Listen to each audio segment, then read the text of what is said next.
We are live, and you are here watching us be live. Hello, everyone. My name is Landon, here with Thomas, who's looking the other way. That's all right. We got Fox. We have envious Call of Duty manager, Mr. TheSTiKSLive, as our guest for today. And we have a number of different things to talk about. We have the Call of Duty World League qualifier, which recently went down this past weekend. We have the online qualifiers to talk about and answer some of your guys' questions on Twitter as well. And I know it doesn't seem like a whole lot of topics, but we have a lot of different stuff like ingrained with just this past tournament. We have a lot of stuff to talk about. The teams that qualified, the teams that didn't, and kind of give an overview of the entire bracket there as well. So first off, I want to do my question of the week because I'm really anticipating it. I know Fox was hating on me in the pre-show because apparently it's kind of weird. I know it's not a very nice looking box, but it is what it is, and it does its purpose. I feel like you should like wrap it in the TheSTiKSLive logo. Or That's just, a good idea. or just put it on his phone. Like I just don't understand. This is so like archaic. Like, why are we using a cardboard box? 21st century, lad. There was killing me. Like there was one day. Okay, like let's get a fedora and like you have no idea what question you're gonna get. I mean, I did this like 3 months ago. I put a bunch of questions in here, and it's Landon's just upset because it probably took like 3 hours to do. I have questions for Black Ops 2 in here. That's all this box is now. But like, I just thought it'd be a cool idea. My address is actually on one of the sides, so I have to make sure to never show that side. So I could also we put appreciate your work, Landon. Okay. Thank you. Christmas is coming up. I could put it in like wrapping paper, so it's like a Christmas present. Can you just plaster pictures of my face all over it? I think Landon's face. I think, you know. No, the Fox box. The Fox box. Hey, man. That actually knows actually a thing. Catchy. The That Fox is catchy. You should make that like a series on your channel or something. I don't know how you would do that. Like the Fox box just works so well that you just have to like. We take 10%. I'll be sure to split the revenue evenly across all of you. So if you need like lunch money for your kids or something at some point, then I got you. I don't think any of us have kids, but no. Yeah. Tommy occasionally babysits Goalie every once in a while. So what we're gonna do really quickly is we're gonna give our introductions as Goalie go ahead and kicks me out of the call. We're gonna give our introductions, what you do in the community. Not too long. Obviously, this is kind of made for the person that's a guest on the show in case you don't really know too much about them. But I'm gonna start off with Tommy to give his introduction. Then I'm gonna go to Fox, and then I'm gonna go to Taz, and then I will kind of close it out as we head into the question of the week. So Tommy, if you would give a brief introduction of yourself, try to beat Goalie, but I wouldn't recommend it. Goalie's record for introducing is 3 seconds. 3 second in. Hi, I'm Goalie. Hey, what's going on, guys? Oh, we good? Yeah, we're good. Yeah, we're good now. Okay, we're good. I was just Hey, what's going on, guys? My name is Tommy. I'm not from NA. No, you may be surprised. I do content mainly on YouTube, revolving around COD esports. I also do content and represent XL esports. That's pretty much all you need to know about me. Plain and simple. I like it. Thank you, Scump. Fox. What's going on, guys? I'm Fox. I am an Mr. esports Rose. caster and analyst. I do YouTube stuff like YouTube in relation to COD esports and everything. I'm a live streamer on MLG TV, and I am a director for Team Caliber, and I'm here to host the show for you guys. Hope you enjoy. I like it. Tazzy. Yeah. Well, hello. My name is Matthew, or TheSTiKSLive. I am the Call of Duty manager for Team Envious, and yeah, that's about all you need to know. Well, I like it. Everyone's introductions are so nice and proper. It's like, this is who I am. Thank you very much. I'm And this waiting is to what see I what you do. say now. Well, hi guys. My name is Landon, Call of Duty commentator, and I host TheSTiKSLive, do YouTube stuff as well, and that's really about it. I also wrote the script this morning. I kind of had a really rough morning today. I had to go to class, came back. Actually, didn't have to go to class, but I did to schedule classes for next semester, more money out of my pocket, and that wasn't really fun. But either way, something that is fun, transition, is the question of the week. So Dude, we're gonna do the nice segue, bro. That was awesome. Is this reverse, Goalie? Is it actually show the sticks QOTW?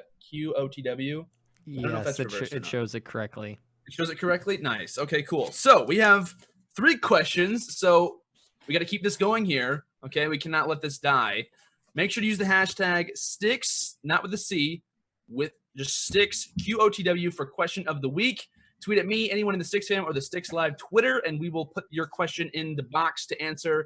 Make sure it's like a general question, like so that everyone can answer. It's not like, hey, what do you think this player is going to go? It's like, well, that's not. I mean, we're most likely to talk about that in the show. So, everyone, Tommy, I want you to tell me when to stop as I cipher through the remaining This questions. is so weird, dude. So that works. I just keep going. Okay, there's like 3, so it's That sounds like, yeah, like. Timmy, I stop. was gonna say, like, how many just- on okay. average do you get per week, like extra? Extra. What do It's you like mean? someone's probably waiting from like the first week we did this, and you still haven't read their question, and they're sitting. There's a here hashtag. thinking, It's hashtag 6QOTW. I just search it like every week, and if there are questions, I put them in See, the box. that's It's a what I good mean. system. You add it into the box, but someone who put their question in first week could have still not had it answered. And that is the beautiful part of it, because you never know when someone's going to get their That's question. why they have to come in Okay, every single week. They have- Exactly. So you can have like multiple chances. Yeah, I'm it's gonna good forget. marketing. I'm not gonna remember anything. You can like literally ask the same question over and over again, and we can have like, what's your favorite cereal, like 6 times in a row. We would never figure it out. So either way, this question of the week comes from Josh. That sounds like a very general name. It's like I made these up. It's not true though. It asks, who was your childhood hero growing up? Cannot be a family member. That's a good question, Josh. Thank you. Like I said, make sure you use the hashtag STiKSQOTW as we are running out of questions. So you can add as many as you want to, and I will still choose you every week if it is a good question. So, childhood hero, if you are listening to our iTunes podcast, which was recently we recently got going, you can't really answer, but if you want to answer in your mind, that's fine. YouTube comments, put it down in the comments, and also on the live stream currently, you guys can put it in the chat if you guys would like to. Your childhood hero, I'll most likely steal everyone's. So yes, so that's how it's looking. Childhood hero. Does anyone automatically think of one? Like where are we lining up here? Is it like fictional or not? What was it? Did you say? This is real deep. childhood hero growing up, not a family member? So as long as it's not like your. That's easy. It's Ben Carson.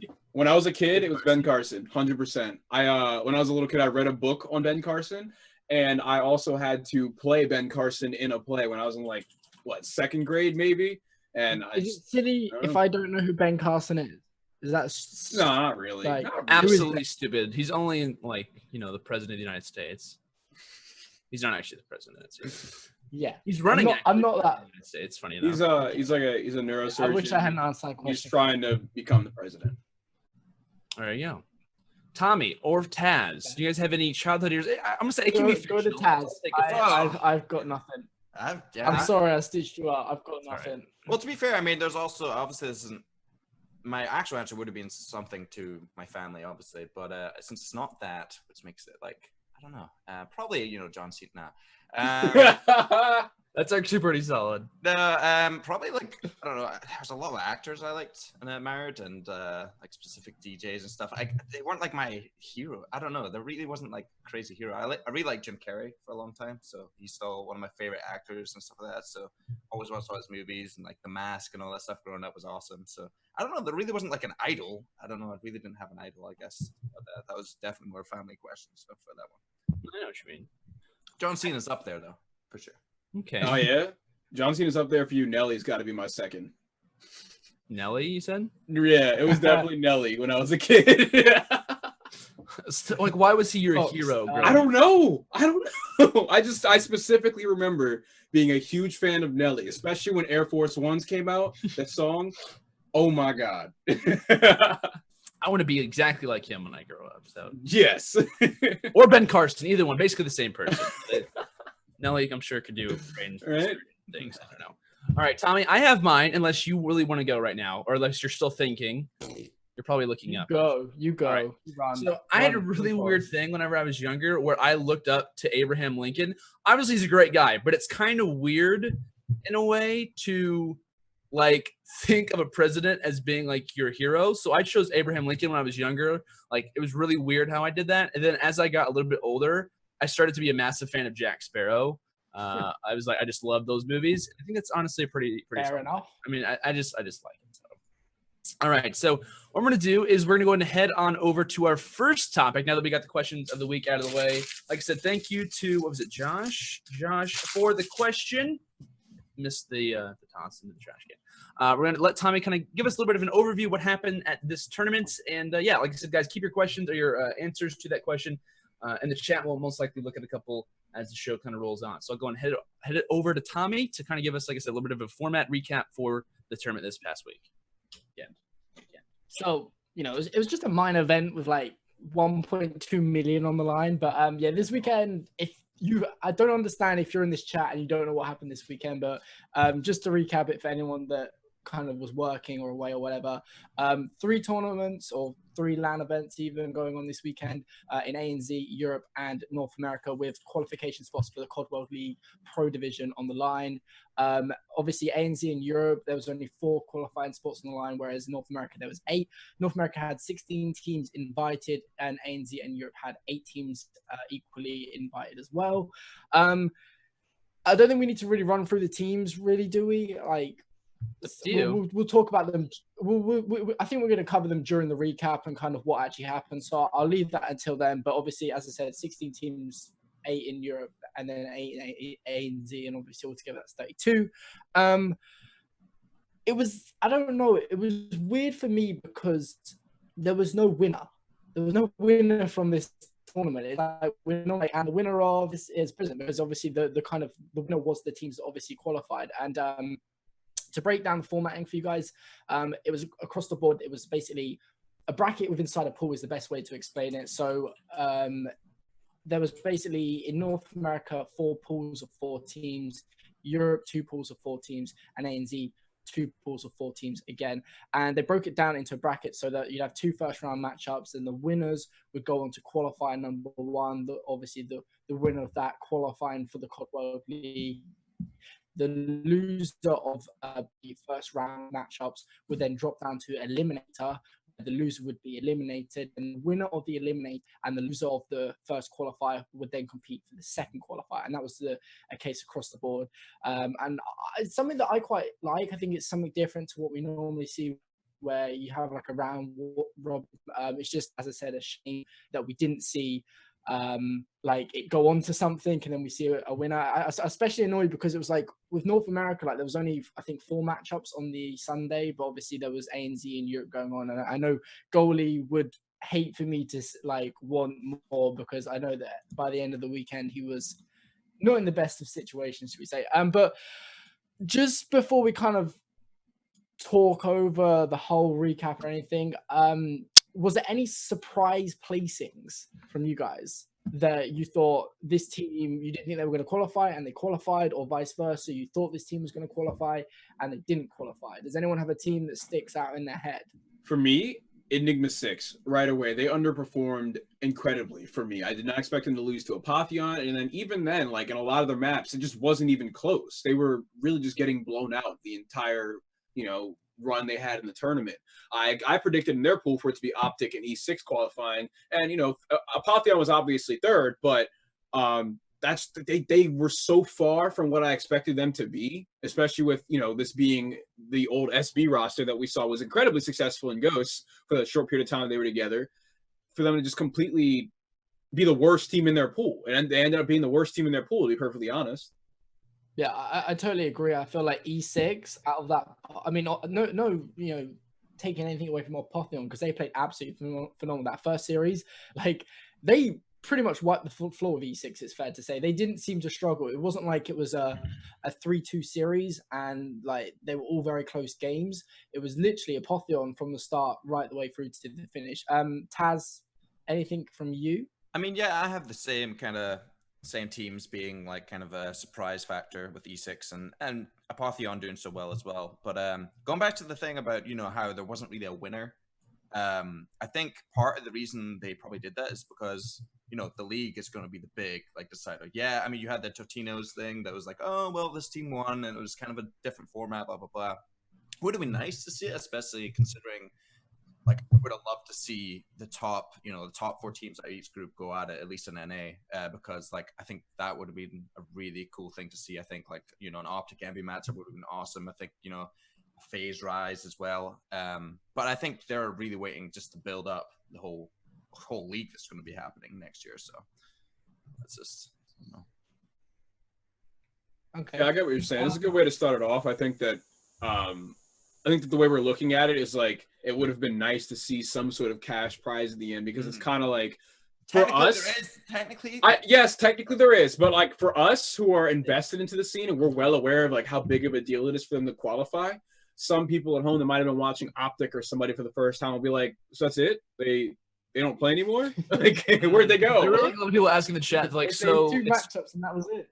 Like it was kind of weird. I forget who said it, but it was like a really good way that they said it. It was like, you basically don't want to be there for Sunday. Like that's like the complete opposite of what you actually Yes. like general, because you want to not actually like you want to be watching on Championship Sunday, which it's not really The championship. first championship reverse, Sunday yeah. you want to Don't wanna be completely there. avoid. Exactly. I just thought that was like a really funny point, but like totally accurate because like what you guys said. Yeah, it's But, interesting. like, to kind of like reiterate what you guys were saying, I completely agree. I mean, it would have been nice to have a cash prize, but like Taz has said, it's like, well, I mean, we're competing for this amount of money once the tournament actually happens. Like, you're competing for this amount of money. The teams that wouldn't have qualified, the teams that would have, it would have been kind of a weird prize pool because like top 8, they all have to get the same prize in a way. But you know, if they would have continued on, I can't imagine how long the tournament would have been. And you also want to see every single team play. So I mean, it would have been.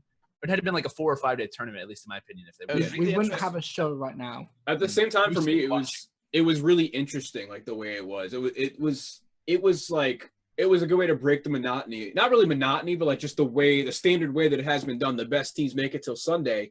Now the best teams want to go home as soon as possible, but you're gonna get like you can still get to see the rest of the tournament, the rest of the teams that might not be like the best. It still was more intense, but in a different way from the best team going against the best team. You know what I mean?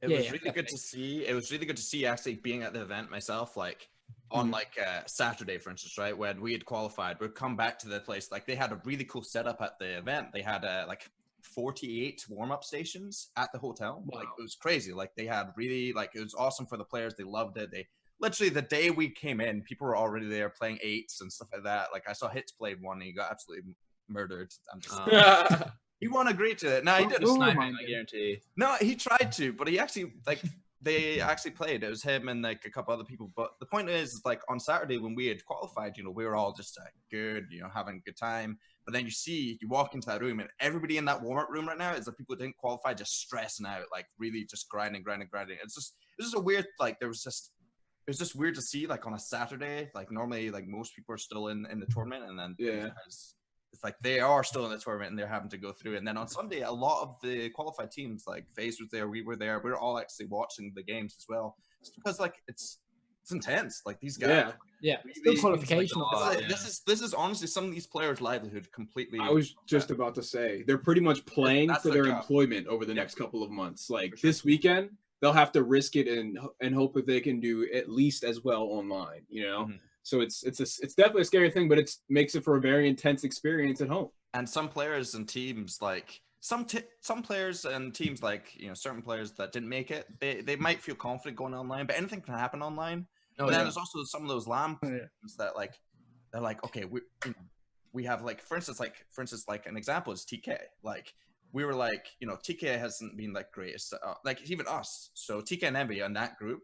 Like we were going against more of an online kind of based 2 teams that people thought, okay, this could be a really close group.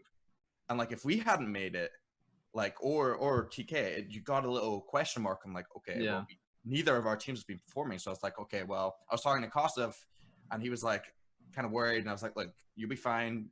Come Sunday, you'll make it through. Just please make it through because it's going to be real hard otherwise. But the other 2 teams hopefully will be looking a bit more happy. And then you got someone like Joey's team and stuff where they weren't like that was their moment to really push through, and I thought they had a good chance at this. So, right, it's funny. It's good you brought that up too. Like how you know a question mark was over the team over Envy right now because of how you know how they've been going back and forth and arguing so much online. I got so many. Trust me, I'm sitting in like Teeps chat. Like I watch other guys scrim and do all this stuff all day, every day. You know, I'll chat with them. I'm just sitting in the chat. They obviously see me up in the top, like in the moderator section, and then they'll just whisper me like, "At Tesla, yo, are you seeing these guys arguing? Please, team meeting, get them to the house quick." I'm like, relax. I mean, yes, obviously I had a chat with them like a couple times, and I mean they got better, but I mean, it definitely did. It definitely did get better. It's better than us not doing well and just kind of doing nothing. Like Pat and Austin were the main concerns, right? But both of them want to win so bad. And it's like they have a weird way of showing it, but honestly, you have to realize like these guys are just such competitors that it sometimes turns a bit too crazy, and then it gets to just pure insults. But it's just mainly it's just being constructive and like the way of saying it. And like we were working on that, and obviously, come LAN, it was just a whole different team. So it was awesome to see. Right. It was really interesting to see like the transition because like you know, in previous titles we have like online warriors or teams who are like online players, and like this is like our first instance of being able to see like how, not like necessarily how big of a role online plays, but you can kind of see a little bit like, you know, Envy and TK not doing the best online, and then like not just saying because TheSTiKSLive's here, but Envy like wiping the floor with everyone. TK doing basically the same thing. You know, obviously they did lose, but they were able to come back. And there were some teams who obviously like, you know, like CLG and DT, who are, you know, very good online teams, struggle a little bit. You know, obviously there could be the transition of going to LAN where, you know, half the CLG players haven't played in like, you know, like a year or so. But I thought it was kind of interesting to see that little bit of transition where we can kind of like this is like a way where we think in the back of our minds, like online isn't the same thing as LAN, which everyone knows that, but it was just interesting to see. I don't know. Even then, like that whole sentiment that like, of course, online Call of Duty is inconsistent. There's no doubting that at all. But when we take it into the competitive scene and we get so many repetitions and so many matches and series between players, I feel like we kind of decrease that inconsistency with how many repetitions we give it. I think that like, at least in the past like year or so, that online performance has been has correlated very well with how well teams have played on LAN for the most part. I think there may be only a few outliers. I think that it's more like individual situations where it's super inconsistent and reflects things. I feel like online we've almost always seen teams do sort of the same thing on LAN, especially with, you know, people like to toss out KDs and stuff like that. I mean, all the Elevate guys last year, you know, you guys remember how badly they got ragged on for being an online team, right? And then when they came to LAN, they performed, right? Like all of their KDs were consistent. They were always placing, not, you know, they weren't winning tournaments. They were placing well, and as you would expect. And I don't know. I don't really see it as I don't really see it that way. I don't like that. It's the sentiment that online play is irrelevant. Tyler or TP, right? So he was telling me at the event, and we were talking a lot. And his thing is like he's playing at like 120 ping almost every game. Yeah, that's a problem. Like that's what I'm talking about. That is our host normally, so that's happened. But he's used to it, right? And then I was like, how does that feel, man? And it's like, well, you know, there's not a delay in my Tempest anymore, and there's all this stuff. And that's huge. The thing he actually said, which I can agree to, is like he was pretty much putting on like training weights. This was some like, you know, it's true. Yeah. Like really, it was just like he was doing all this stuff, and then when it came to LAN, it was just like, holy crap, I can kill things. It's great. Yeah. So like I said, it's on a more individual basis. I think you can see things like that because obviously, like you just said, TP is always playing at a disadvantage, and I watch his scrims. I see that he's having trouble, right? And I'm watching. I'm like, he's not making mistakes. He's hitting his shots.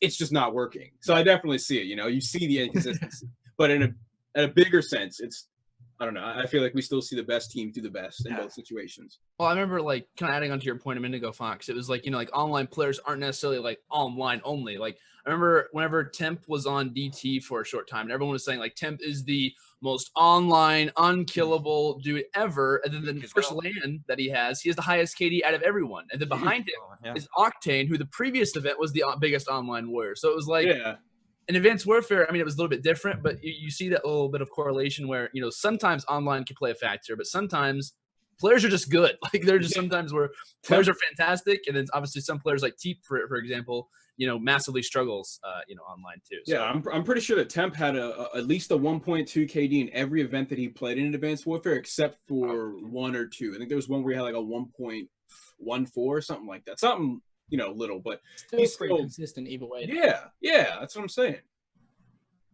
I was gonna or go ahead, Tommy. I was gonna. No, do you want to say something before we carry on? No, you're fine. Okay. Right. So that was a bit of a tangent, but I kind of like that kind of how that went. But in terms of, as I said, we'll come on to kind of talk in depth about the matchups, the placings, and everything. Who actually qualified in second? Did anyone like have a noticeable kind of best moment? Because I know there was so many good plays from the weekend. I mean, Tasmo, you've said it yourself, the production, it looked absolutely phenomenal. It seems like ESL really catered to the players' needs and did it, you know, the way they should have. So I'm just going to go around everyone. One play or one moment from the weekend that was your favorite. Let's go Landon first, then Tasmo, Fox, and then I'll give mine. So I mean, there was like some obvious plays that were amazing. And obviously, we're speaking like, you know, the entire tournament, not just like the NA side of things. But for me, like my favorite play, like to watch, like experience, was besides like the one flag, which I'm sure someone probably mentioned that, but I won't talk about that flag or CTF game with Fab. But my favorite moment was probably when it was AES versus Orbit. I think AES was up 2-1. It was the qualification game. Basically, if Orbit scored this certain cap that they were getting ready to score, I think it was Lawless, who had the flag. It was on Breach CTF, and he was getting ready to go for the capture, which would have put them up 1-0. The game was getting ready to kind of come down to the end, and obviously Orbit could have had a massive moment there. And Legal just comes out of nowhere and barely kills Lawless in time, which obviously takes him out. The flag is right next to like their flag, so if they obviously like move an inch, the flag is obviously a point for them. And Legal just goes, he slides, and he narrowly gets like the return, and then he obviously dies. But it was like a 1-second play that just means so much. Like CTF and Black Ops 2 on standoff, we saw so many amazing plays where I can just imagine like the complexity in the impact games, like such narrowly, like this guy just narrowly jumps this way. Like, so like seconds are so important to a CTF game. And that just reminded me a little bit of Black Ops 2. It's probably what was my favorite moment. There were like more insane plays than that, but just seeing like Legal, and I really enjoyed watching Apotheon this weekend. Nearly get that capture was just like so much fun to watch. And I think Courage was casting, might have been alongside of Revan, and like they can kind of tell too. It was like, did that actually just happen? Like we haven't seen something like that happen in a really long time, and then it did. It was just really fun to see. It reminded me a lot of how Black Ops 2 CTF worked. So that was fun. Okay, Tasmo. Oh, yeah. So I mean, there was plenty of like there's so many good plays throughout the whole tournament. I mean, being biased, I mean, I love TP's ace. That was awesome. That was also good to see. Just in general, it was a really happy feeling for me personally and all Envy fans that the duo is quote unquote back. It's awesome to see those guys. But I mean, overall, like it was great seeing like someone like Ko-chan just turn up and just do crazy things. Like everybody was saying, it was like one of those like, oh, he's just kind of an his Sparrow is crazy, but like he actually just showed up like the whole event. I think he was awesome. I actually got to talk to him a bit at the airport actually. So he was good. There's a lot of cool things in Apotheon also. Like they were meant to be okay, just win your S&Ds against those guys, or just win your respawns against those guys, because that's all. But they showed up in other game modes as well. And then just the tournament itself was a kind of a breath of fresh air. Like it was just very well, like from being there, it was very well catered to everything. Like it just ESL did a heck of a job. Activision just was right there supporting all of it. Casters did a great job, especially.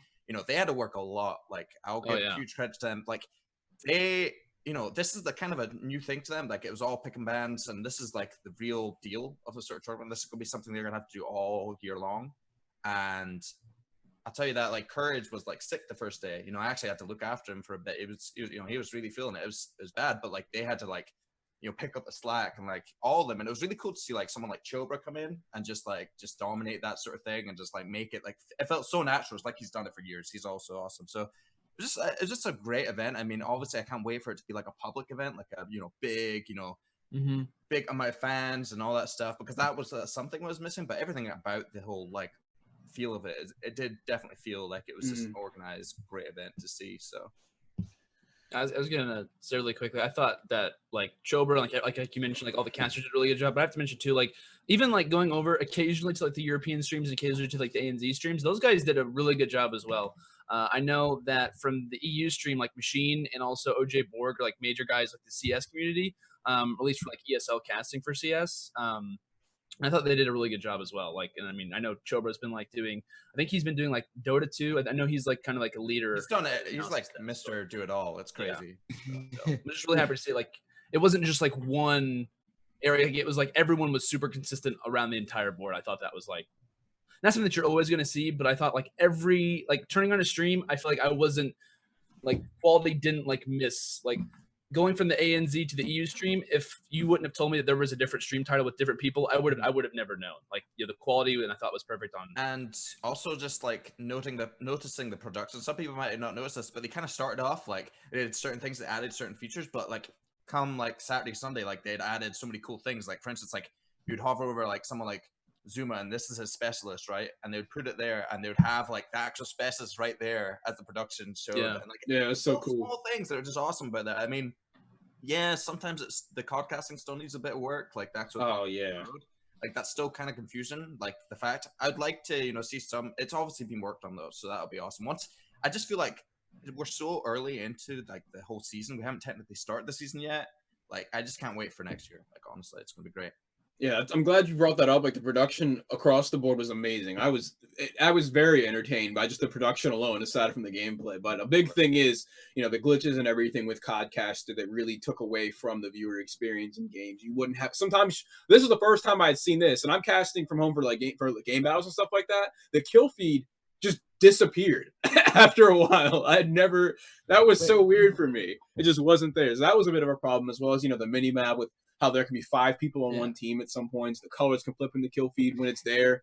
So stuff like that can happen, but I'm sure they've already said they know it exists. It's a work in progress. It's gonna be fixed. Treyarch, they're not gonna leave it. Stuff. They know, they've been patched. Absolutely. I think Vaughn mentioned it whenever he was on the stream for a minute. I know Mr. X is in the chat, so I mean he was there interviewing, said he would know. I think that he mentioned that like in the recent patch they know like of that stuff, like he was talking about it. And he mentioned that will be fixed in the next patch. So I think that's really happy to hear that, like, from the icon, he's not showing up in the feed, but yeah. I thought that was really awesome to see him show up like that, and then touch on just so many different things. Like, just his presence there alone makes everyone happy. And then not only that, he was willing to touch on just giving people more information at home that might be newer, and then also just touching on things that he knows need to be improved. It's good that he is humble enough to, vocalize that on stream. That's crazy to me. But I guess we're back on topic. My favorite moment or favorite series from the weekend was probably the Complexity versus FaZe Hardpoint. And this matchup here, I expected FaZe to come out on top in this series just because of the respawns, the Complexity to take the SMDs. And just seeing Hardpoint itself, like seeing the new mechanic for Black Ops 3 for one of the first few times at a major event come into play like this, where Complexity was down by so much, and they brought it back all the way to the last possible second. It was so cool to see a feature like that come into play. What map was that on, by the way? Do we know? I'm trying to remember what map. I want to say Breach, but I also don't want to be wrong. I'm thinking Breach. Fringe. It was definitely Fringe. That was just an insane matchup though, because it came down literally to the last. I just love how Hardpoint works. Yep, it was Fringe. I love how Hardpoint works in this game, because you know how before it's just like, oh, this is mathematically impossible. Yeah. This is just like, you can be sitting there 5 seconds left and come back with 50 points, depending on how many, it's crazy. As long as you, there was crazy Hardpoint games all throughout, other CODs, but this is going to be insane. Right. Perfectly. Seeing such a simple feature adds so much more, depth and tension to a match is incredible to me. It's such a small thing. Just stop the clock. If it's, if a team hits 200 and the other team's at 150, you're like, okay, this one's looking to be over. And Black Ops 3, it's like, nope, you got to keep going. Like, they could be at 248 and the other team could be at 200. It's like, well, I'm gonna keep casting this or keep viewing this as the game is still competitive. Right. It is. If they can keep their composure and use their specialists when the way they need to on certain hills, they can still come back and win. You're never out of the game. Yeah, well, imagine that FaZe and Complexity game. Like, what if Complexity or whoever it was that made the comeback, in Advanced Warfare, that might have never even had the opportunity to make the comeback because it could have been mathematically impossible. A minute and a half left in the game, we would have just been like, but we got to see something amazing because so much better for you. It's so much better for you as casters because, what you said, it's not like you get to a point where you've still got 2 minutes left in the game and you're like, well, it's mathematically impossible, and you've just got to kind of go with it. Now you literally play you cast until the win. I think is really sick. Just to give my play, I know Landon touched on it. Of course, I've got to go with it. It's from a player called Gunnerly. You may know him. He's a German player who plays for Fab Esports. Got one of the sickest plays I think I've ever seen in CTF. I'm not going to say ever in COD Esports, but basically just to kind of roughly summarize what it was. He basically, what's the kill streak? I can't remember what it's called.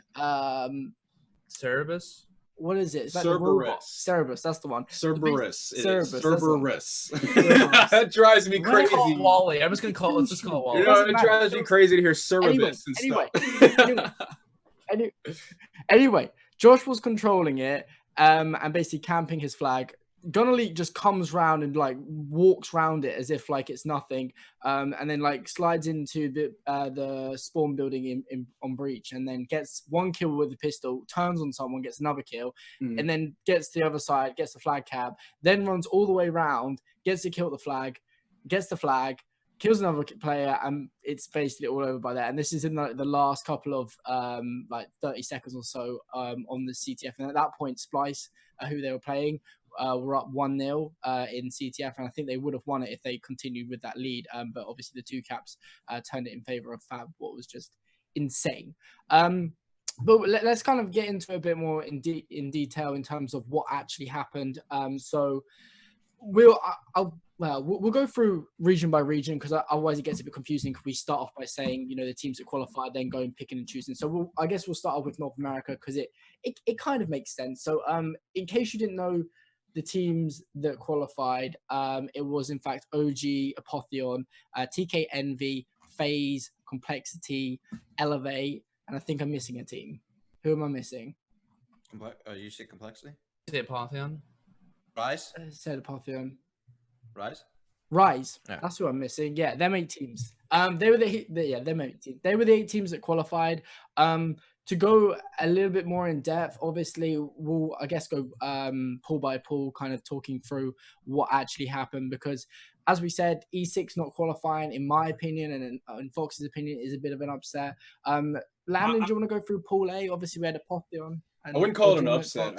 I wouldn't call it an upset. Like, seeing it actually play out, it made sense that Apotheon was a better team. But like, I wouldn't call it an upset. I'd just say they underperformed, at least in my opinion.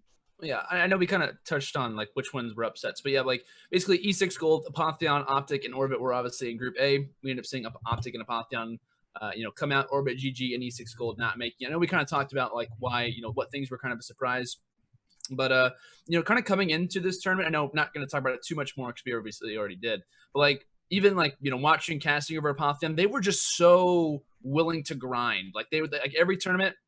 Whether it's GB, UMGs, you turn on, Phil or Fizzer's stream, and you just see them constantly be playing. When it came to E6 Gold, listening to occasionally whenever they would stream, occasionally when they would, wager and stuff, they just did not seem to be on the same page. I remember, and I'm not trying to like throw anyone under the bus, but I remember listening to one of their streams, and I'm not gonna say who it was. I'm sure most of you can probably assume who it was, but one of their players was like, so "What weapon's good?" That's exactly what they said. Like, "What weapon should I use for this map?" And it was like.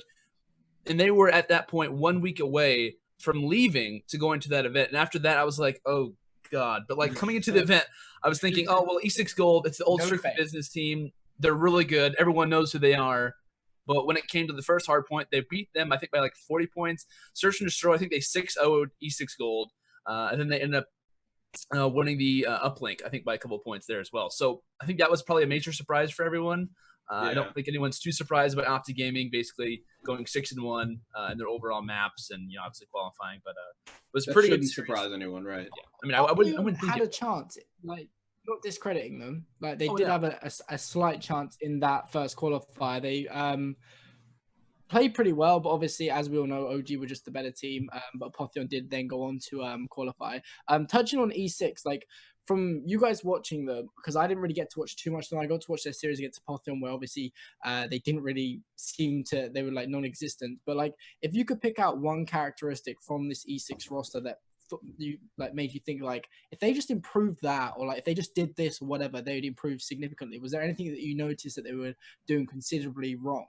For me, the one thing that stands out is Sensor's lack of ability. It almost seems like to perform in hardpoint. Like he'll obviously, he'll be on the hill, he'll get that time and hill stat, but when you're feeding so many other teams score streaks and their specialist bar, that kind of counteracts that. You know what I mean? At one point, I think he was like 6-22, and that really brings down the whole team. It does not just affect him. And of course, he is, progressing them further in the objective, but the other team can come right back and take those points away with their streaks and everything. So that was one thing that stood out to me. Another thing is that I felt like they didn't adjust to the strategy of their opponents very well. Something that Apotheon did was they actually banned flakjacking. When you go against a team any team that Fizzerp is on, he's going to take charge and his strategy is always going to be so unorthodox and weird. It was kind of like subtle the way he did it. He just banned flakjack in the picks and bans, and then they stacked nades, semtexes, batteries, war machine, explosives all around, and E6 just could not respond to that. Yeah. I'm glad that you brought up like the fact that for instance, like in previous titles, obviously Ghost and Advanced Warfare more specifically, like if you die, you just died, right? Like sure, a team's beating you and stuff, but now in this game, that does a number of different things. Obviously the hard point is a big deal. Obviously like rotating early is a massive thing. Dying is more important in this game, but you have to worry about score streaks, which players can build up by killing others, and also your specialist bar, which Fox mentioned. That's constantly going up as you get kills. So if you underperform, that means that much more for the other team. In Advanced Warfare, if you went, negative, sure, it was a big deal. But in this game, you have to look at 2 or 3 different factors that the other team now gets from you not doing very well. I think. A big thing is you do not want to fall behind in the specialist war. If you fail, if you waste a specialist or you don't use it as efficiently as you could have, that could come back to bite you if the enemy team has a player with the same specialist and uses it better. You don't want to fall behind. There's a huge difference. That's the thing I've noticed about this weekend is there's still that it's been a long time. Some of these players that are in these tournaments haven't even had that experience of score streaks. They never actually had to deal with that. Yeah. It's not even just feeding score streaks. It's knowing when you're close. That's the great thing. I noticed is certain players will know, okay, I'm close to score streaks. Let me get this hill time. The team needs to work on you're 100 or 100 away. It's that next hill, let me get that initial to get that plus 100 to get my lightning or whatever. And it's little small things like that. And then I feel specialists are most of the time used right. And then other times, I mean, this stuff will change. Obviously, people are still adapting, but I feel there's a lot of times we'll get to one of the games that's I think it was DT CLG. And like certain times, like there's just times, especially in like search or respawn, where like a player will choose like a non-lethal specialist, like say overdrive or something. They'll choose that, and it's like they'll be waiting to use that specialist like the whole time during the respawn. It's like you at least try and use it at least a couple more times a game, because like you can get that about 4 times a game compared to like a lethal where it's like, you know, maybe 2 or something. Yeah. So it's like, I think another, going back to like the E6 roster and how they underperformed, I think a lot of their things is like they definitely get along with each other. Like they hung out and stuff, and like at the event they're working out with each other. They do all their bro things. They all hang out. Like it's funny. It's like they're literally like a little fraternity thing going on. I'm just saying like what I saw, but I feel like definitely it's like Doug needs to perform, you know, a bit better, but like I think it's also on the whole team to like allow him to maybe at least do some more things rather than, hey, you're going on the hill for 3 minutes, good luck, have fun. Stay in the hill.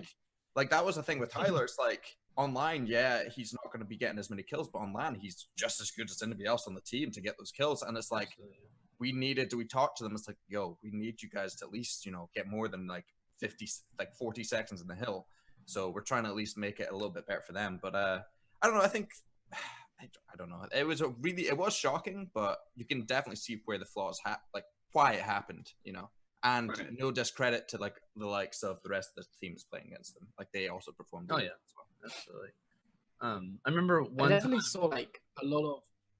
Sorry, go ahead. No, go ahead. I know we have like a little bit of like time difference, or not time difference, but like signals a little bit different. Okay, I was just time gonna difference. say, like, we got massive time difference. Like the thing I noticed is, I obviously over time it'll become a lot better, but there was a lot of times where players would just use their specialists at the wrong time in terms of like they'd either use it where they're in a vulnerable situation, obviously, and sometimes it can really help them, but they'd use it and then just straight away be killed, and obviously that's your specialist gone. You've got to wait a few more minutes to next get it, and it's just stuff like that that hopefully over time like they can just iron out and make sure like they're using specialists like when it really matters, and like they get it down to a T, so they know what specialists to use when, etc., and on what different game mode, etc. I remember there was one time, I think it was Breach Hardpoint, I might be wrong, but I think it was like one of the first times. It was whenever Orbit played Optic, and that was like when it got really, really close. And I thought that, talking about score streaks and specialists, I think it was Accuracy who like earned all of the score streaks, and that ended up bringing Orbit back. Like they're just like you said, there's certain times to use specialists correctly, and there's certain times to not use it. And also, your specialists can lead to score streaks. I like how they kind of counterbalance each other as well. But I remember like, being down a lot of points, if you use your specialist right, if you use your score streaks right, and you can be back in the game, not just in killing, but in using, those more effectively, I think, is definitely a thing to kind of point out. But if I was to choose me personally, like one thing that I think E6 could improve on, or something that they need to do to like better themselves in, I know you guys kind of touched on a lot of the major things, but I would say it's either their communication, which is a major deal. I know we obviously couldn't hear them talking and stuff, but listening to them like in like team scrims or something, like watching Apathy stream occasionally, they would have certain issues here and there, but it didn't seem like they would try to resolve it. Like, hey, you need to do this. Like that's it. Like, and there wasn't like any real communication to each other. Dialogue. There wasn't a whole lot of that. And I would say another thing would be their like pick and ban system stuff. Like I know Fox already kind of touched on that, but you have to do that. You have to know what, coming into a game, what something team is good at, and so on and so forth. Because if you don't, that's what you're playing with for that game. Like I don't think a whole lot of people realize, like whenever you're coming to a hard point, a search and destroy, a CTF, depending on whatever game type you're playing on, depending on what team you're playing against, you have to kind of format that. And definitely Apothon has studied E6 Gold. They knew what to run. They kind of wanted to do something off the bat, and they definitely caught E6 Gold off the kind of just running out and just doing random stuff. I was kind of surprised by how E6 Gold looked. They just kind of seemed very sporadic. Like, oh, we're playing a tournament. Like, oh my gosh, we need new call outs. Like they just seem to not really be in their sense of things, which could be a matter of just not practicing, not studying, which we obviously kind of learned. Something you brought up that I think stood out to me. You and Taz actually spoke on this was worrying about moments where you can stack your score streaks when you're close. Not only like should you mostly be paying attention when you're close to your score streaks, but some players, and we saw Aches did this in both series against TK and CLG, most notably CLG, where he's able to drop the wraps and go on like a 14 kill streak. He saw, even though maybe you're several hundred points away, maybe he knows where they're spawning. He can get behind them. He knows he can get a couple of kills, get the neck, dip his foot into the hard point, juggle it for plus 100. Some players need to be are that advanced to where they can create a situation to make themselves close to their score streaks. So they might play a little bit more passive or scared to have it pay off in a bigger opportunity. I mean, Tyler actually, when I was talking to that, because obviously there wasn't really any, I don't believe there's any listen-ins through the whole tournament. There was not. But during the raps thing where Aches ended up getting it, it was like, yo, I'm close to streaks, wait for me. Like, run out there and just die and stuff. And the funny thing is, it was kind of a joke between us. It's like, well, he wasn't exactly that close. He was like 300 away, which is still quite a fair amount away from your raps. I mean, personally, I feel like that was almost like a showboat thing, getting the raps, obviously. Yeah, he didn't even need to do that. They would have won perfectly fine against CLG without raps. They honestly probably would have won with more, because the fact that like Pat was baiting so much that it made it. But it's fine. I mean, it's a thing that actually generally, like, against say maybe like a team that could have made it closer with, like that score streak alone is just such a game changer thing. Oh yeah. And also like you have to realize like he must got like a GI unit. Like against TK. No, I think it was against CLG again in the uplink. I believe it was. He was really close to it. He was like 200 away from that, which means when he was spawn trapping with the scythe, right? Yes. On evac. I remember that. But the thing is like realistically, like sometimes it's like that's just Pat. Pat's gonna run a GI. Not many players are that crazy to do that. Dude, I mean, he's bold. I love it. Yeah. The thing is, though, technically, he could have gotten like 2 wraiths and maybe at least a reps there as well. So you have to realize like sometimes choices and score streaks can be a bit And they are saying that apparently, like in the I think Vaughn tweeted maybe like a little bit ago that he does realize that like high kill streaks, like Wraith and stuff like that, are kind of easy to take down. Very easy. And, I hate it. I don't know what they did. I hate the fact that Black Matter's a thing, or Dark Matter, sorry, because it's like, geez, you're like shooting down these. I don't know what happened. It was like someone posted. I know what you mean. People are very active on shooting down like your score streaks. It's like hater and your hater destroyed. It's one of the launches immediately, right? I can't run UAVs anymore. It's like they're gone. Not even like a worthy score. It's so frustrating. But one thing that I can actually earn, it's like shot down in like 3 seconds. It's like really like, come on now. But I know we kind of talked about Group B, but we can kind of transition to Group C, which is the one that we were obviously talking about Envy in. But another thing that I want to point out that I thought that Taz said was good is that like I love seeing confident Aches and Teep back again. Like in an interview, I think DeSerto had a lot of interviews, and I'm not just plugging DeSerto because I like Mike or anything, because he's a great guy. But no, like they had some really, really good interviews, like, talking to the teams. There was a lot of players who aren't very active, like in interviews. You don't really see them a whole lot on social media. Like I saw Remy on there, which I'd never even heard Remy speak, like outside of like team, like actually being in the game, or players like Lacefield. But he had a really good interview with Teep. He was asking him, he was like, coming into this tournament, did you guys looking out for anyone? And he was like, no, like no team really impressed us that much. And back in Advanced Warfare, whenever he was on like Ops Nation, like the rosters he kind of struggled with, he just kind of seemed like, we're down, we're losing, we know this is happening. And, I just kind of like, I know it sounds kind of weird, but like getting visions back from Black Ops 2, when you would see Teep saying, we're the best team in the game, no one's going to beat us. That's just plain and simple. Like, I just love seeing Teep be that way, and also Aches kind of transition. I mean, you could talk about like the score streaks he enabled. Like no one else did that, but he knew he could earn it, and he did that, and that just showed like how confident he feels and seeing those guys perform back again, seeing JCap perform again, Proofy, like all the guys who struggled in Advanced Warfare, and now seeing them fill their game back again, I think is probably one of my most favorite things. Watching them in stream or them on LAN was like a perfect example of these guys coming back to something that they've learned, and also seeing how the new guys kind of perform in a Black Ops title, which I thought that's like weekend even better. A big nostalgia thing for me too. Like for each and every one of these players, I guess on Envy specifically, except Slasher, even though he was he was competing in Black Ops 2, but he was not nearly at the level of JCap and everybody. Like I have a memory of each of those 3 players doing something huge in some match against somebody at some point. And seeing them this weekend really firing and just doing amazingly in the tournament was a good feeling. Like, if for nostalgia purposes, like it was just exciting. It was very entertaining. Absolutely. Kind of talking about Group C a little bit more. We obviously had Team Caliber, DT, Envious, and CLG. In my opinion, I want to ask you guys' opinions on this too. I know if you're not really on a show, if you don't really think about it, but like coming into this tournament, in my opinion, at least from online play, I thought Group C was my group of death. Just because some of the teams that performed, DT and CLG looked very consistent, especially CLG online. But obviously it wasn't like that crazy. I mean, we saw the first game was TK versus DT, 3-1. Not too big of a surprise, but I thought Team Caliber had a really, really good event for the most part.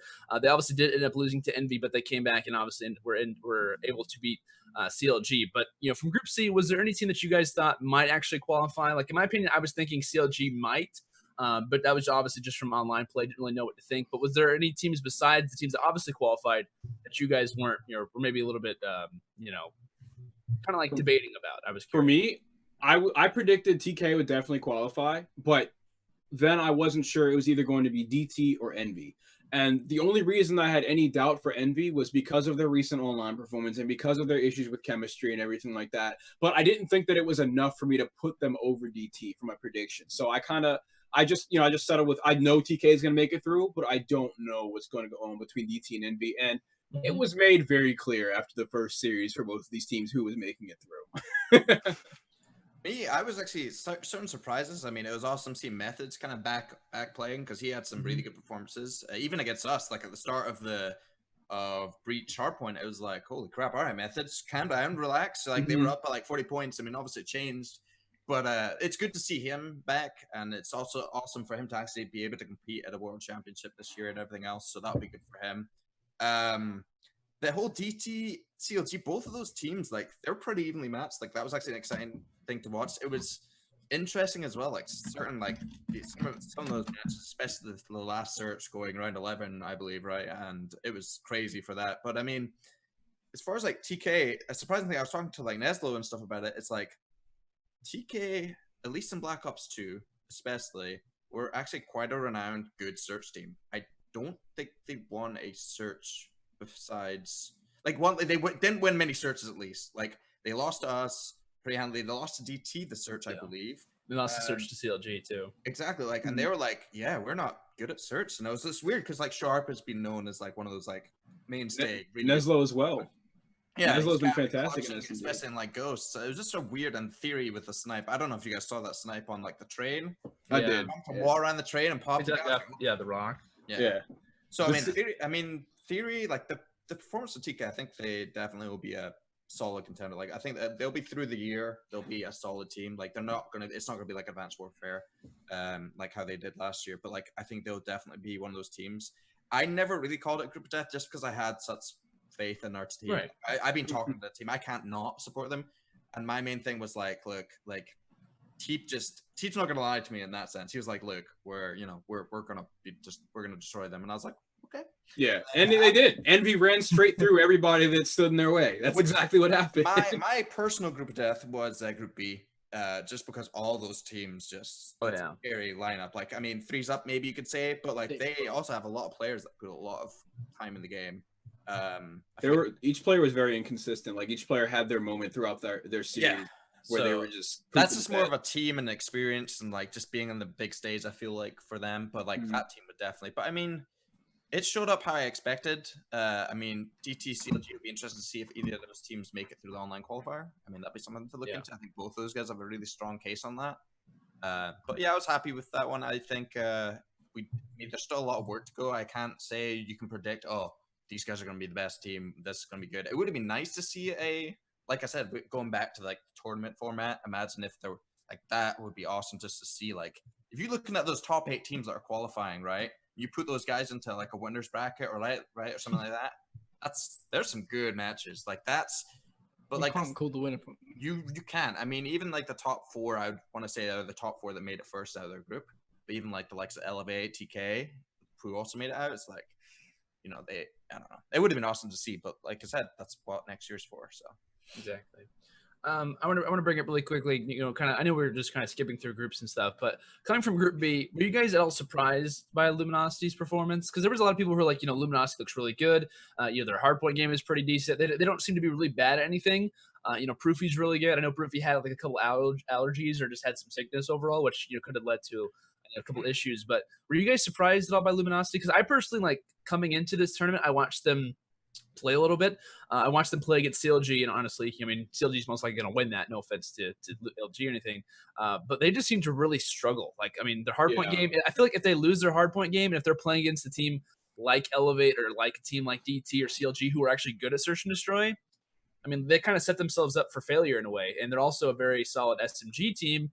And if you have a team like Elevate who's going to ban all the ARs or ban all the SMGs, it's like, you know, I just feel like they always have like a little bit of a crutch no matter who they play. yeah. But I was curious if you guys had any thoughts about it. For me, I don't know. For me, this one was actually relatively easy for me to predict. I predicted Rise and Elevate. I've been watching Elevate since the game came out. Unfortunately, none of them stream, so I've been whenever I knew that they were scrimming somebody, I always tuned in. Yeah. So I was well aware of how they would perform this weekend. LG, the only experience they've had on LAN was being knocked out in the first round of the Totino's Invitational, and then watching them play online. I just did not have confidence in this roster at all. Seeing Threes Up, relatively new roster coming into Black Ops 3 from Advanced Warfare. They had some players switched around a bit. I just didn't see them upsetting the likes of Rise, who just won the Totino's 50K by beating Optic Gaming, who you could say is definitely one of the best teams in the game right now. So I knew Rise was going to make it through. And then Elevate, you know, the TR reuniting and then seeing how strong all of them still are in Black Ops 3, I had complete faith in them. You know, I've seen Elevate beat so many of the top teams online already in like other tournaments that I knew that they were not someone to underestimate coming into this tournament. So for me, it was pretty easy to predict Elevate and Rise. I personally think, as far as like LG, for instance, like I was watching the final game against Elevate for the qualification with them, and like they just need to let Proof fly. Like they need to let him do his thing, man, because either he's maybe having a little like confidence issue or something. He just doesn't seem right now. Like I saw like a certain thing. It's like Proof doesn't normally do this, but for instance, like I saw him. It was in this last S&D, I think, and he's like watching the, I don't know what you call it, the cavern area. I don't know what it was exactly, the bunker. And he sees a guy. He's got his M8 and he takes a shot, and they're both shooting. And then he backs up and throws a stun. That's not the Proof that everybody knows. Proof is like, all right, I'm going to challenge you. I have one of the best shots in the game. I'm going to do this. It just didn't. Either it's like a confidence between his teammates, or he generally just himself. But I feel like when he's Proof, like you've seen him in even Ghosts or anything, like when he can take control. Proof is either one of those people who will get like a couple kills in an S&D or 15. Like that's, and then same with like Hardpoint. Like that guy is one, like he online at least. I mean, and he's not an online player. He's he plays LAN and everything as well, just as well. I just felt like he'll, if he's confident again, he'll be one of the better ARs in the game for sure. But I think there's a lot of other things. Their search was just, I don't know, like Replays had some cool snipes and he did some good plays, but their search was weird too. Like it was just like when Elevate was pushing, like I was watching with Teep and he's like, yeah, they're just giving up their map control completely when Elevate's on offense, and then vice versa. It's like they're playing so slow. There was a round where they were up 4-3 with player advantage, and they didn't plant the bomb, and the time ran out. I'm pretty sure that happened, and it's just like, their search was weak this weekend. They just didn't seem like, on paper, honestly, that team, like John has been a great player throughout, especially like Black Ops 2 was a great player, and then Proof, and then you have Replays and Ghost in Advanced Warfare. John was fantastic. I'm just going by based off even just off of share game. All these players, you know, are solid players, Spacely as well. Like, you know, like they're all good, and I think it's a shame to see. Like, I'd like to see them in the league. It's just from the caliber of players they have, and it seems like a pretty well-rounded roster. I just think the confidence, or just in general, I think that team, if they just get a couple wins under their belts, they would do really well. Yeah. Right now, something is wrong with LG with the fact that like right now, Replays has the highest overall KD out of everybody on the team. When was the last time that's ever happened for a team that Replays is on? And like Replays, oh, I remember one tournament. Can I be like the weird guy who actually knows? Go ahead. There was no way you're gonna say there was a that. Gfinity tournament where he combined with it was like Elevate and Denial combined, and it was like him and Slasher and himself and someone else. And I remember him having a 1.34 KD. He was like the highest out of anyone at the All right, so that's one out of about 40 instances. So good. I'm glad you found that. But like, that's not what you go to a player like Replays for. You don't expect to, if you guys are like, oh, we need a Slayer. Why don't we get Replays? Something's going wrong. He contributes much more than just slaying to a team. But just looking at this team alone, they're all 3 other players I would go to for slaying before I would Replay. So, you know, something's going wrong with however the strategy is. I don't know exactly what it is yet. I want to watch them some more before I judge them on that. But that's just one thing that stands out to me the most. Another one is Elevate, right? If we're going to go through all the teams. Like 3 Up, I honestly don't know much about them really. Besides, I know they play the game a lot, but I would just say out of all 4, they're the least experienced roster. Oh, they are. Else. You're right. But like, if you're going to like Elevate, right? Those guys should have stayed together from the get-go. But that's the thing. That's the one thing about those guys. They're very talented, very nerdy in the fact of they just know these strats and these crazy things. Like they ban flat check it so they can use the RC car and hardpoint. And they get those like double kills and crazy stuff. Yeah, like 7 or 8 kills. And they were the first people to know those little nerd spots and sitting up on the on evac in that little spot behind like the tarp in the first hardpoint. Like there's all these little things that they're so good at and great. So it's very talented players. Arco was going off. They all were. Yeah, that's like, but their main thing the whole year is like, will they stay together again? Like, will they like have the same issues? You know, if they start having issues, like they should stay together. And then going to Rise, it's like they're off a high point and winning Tortinos. They've been doing really well in scrims. They've been playing against the best people in scrims, like OG and us and all that, and doing well against everybody. So they're definitely a top contender. Like I think as long as they stick together as well, it's like they just need to make sure like managing some of those players before. It's just like knowing, will they stay together? Will they continuously, Right. That's the thing about it's going to be different this year because there's going to be a lot more rules implemented and stuff. Like teams will have to kind of stay together, which is awesome. Yeah, I saw. It'll be good. Yeah, I mean that's also a thing, but it's like that's a big thing. I feel like a lot of these teams, like even LG, all these teams are very chemistry based. Like they all have talent, and if they all can stick together, all 3 of them, I would say that where the big mainstays will do really well. So. Mm-hmm. I think watching Elevate is probably like one of my most favorite things to do. And like Fox said, it's like you get your rare opportunity where like maybe Facento is streaming because I know he occasionally does. But like I get so excited whenever someone's playing Elevate because like the amount of strategies that they have. Like listening to some interviews, I know Facento and Remy were interviewed this past weekend, and they were kind of mentioning and talking about a number of different things. And major thing that they were really good at this weekend, besides like their hardpoint search and destroy, was their uplink game. Like whenever it came to early advanced warfare, everyone was like, where do these guys come from? Like these guys are hitting shots that we've never heard of or never even thought of before. And every time they were questioned about that, they said Nagafen was the guy who was staying up till like 1 or 2 in the morning, looking at like uplink shots and like doing things like that here and there. And I think, if you're looking at a team like LG, if you're looking at, some groups who are in this certain group or some teams that were in this group or teams that were in the entire tournament, it's that you have to have at least not just one player, but a group of guys who want to better themselves, and having a guy like Nagafen who wants to do that stuff to provide something for his team. And he was doing it by himself. Like they weren't saying that they were there with him. They would say they'd come in, to scrim or be in the call the next day, and he was showing them all these spots, which I thought was really interesting. Another player from Elevate that I'm a massive fan of is Remy.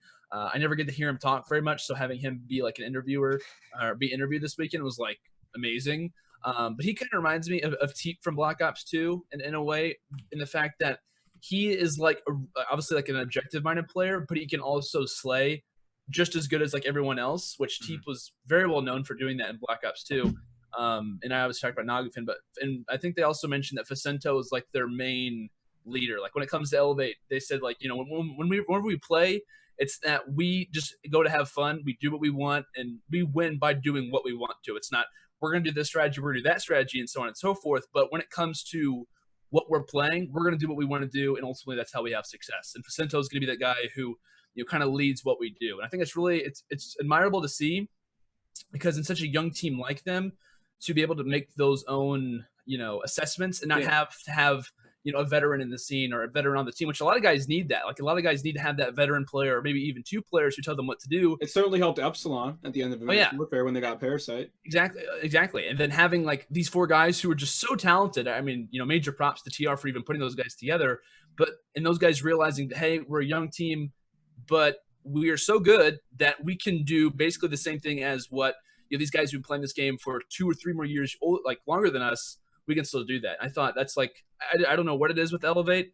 They're just really interesting to me. Like they're just a very fascinating team. They just need to stay together. Like that's the big issue with them. It's like, come on, you come second at champs and then you break up. It's like, and there's just like, and that team throughout Advanced Warfare could have made a lot of good money there, and it could have done a lot of good things. And like, it's just depressing to see them. It's good to see them back, but it's just one of those history things. does tend to repeat itself, unfortunately. It's just one of those things like when things aren't working out in the comms and you guys just hate each other. Like you don't force it.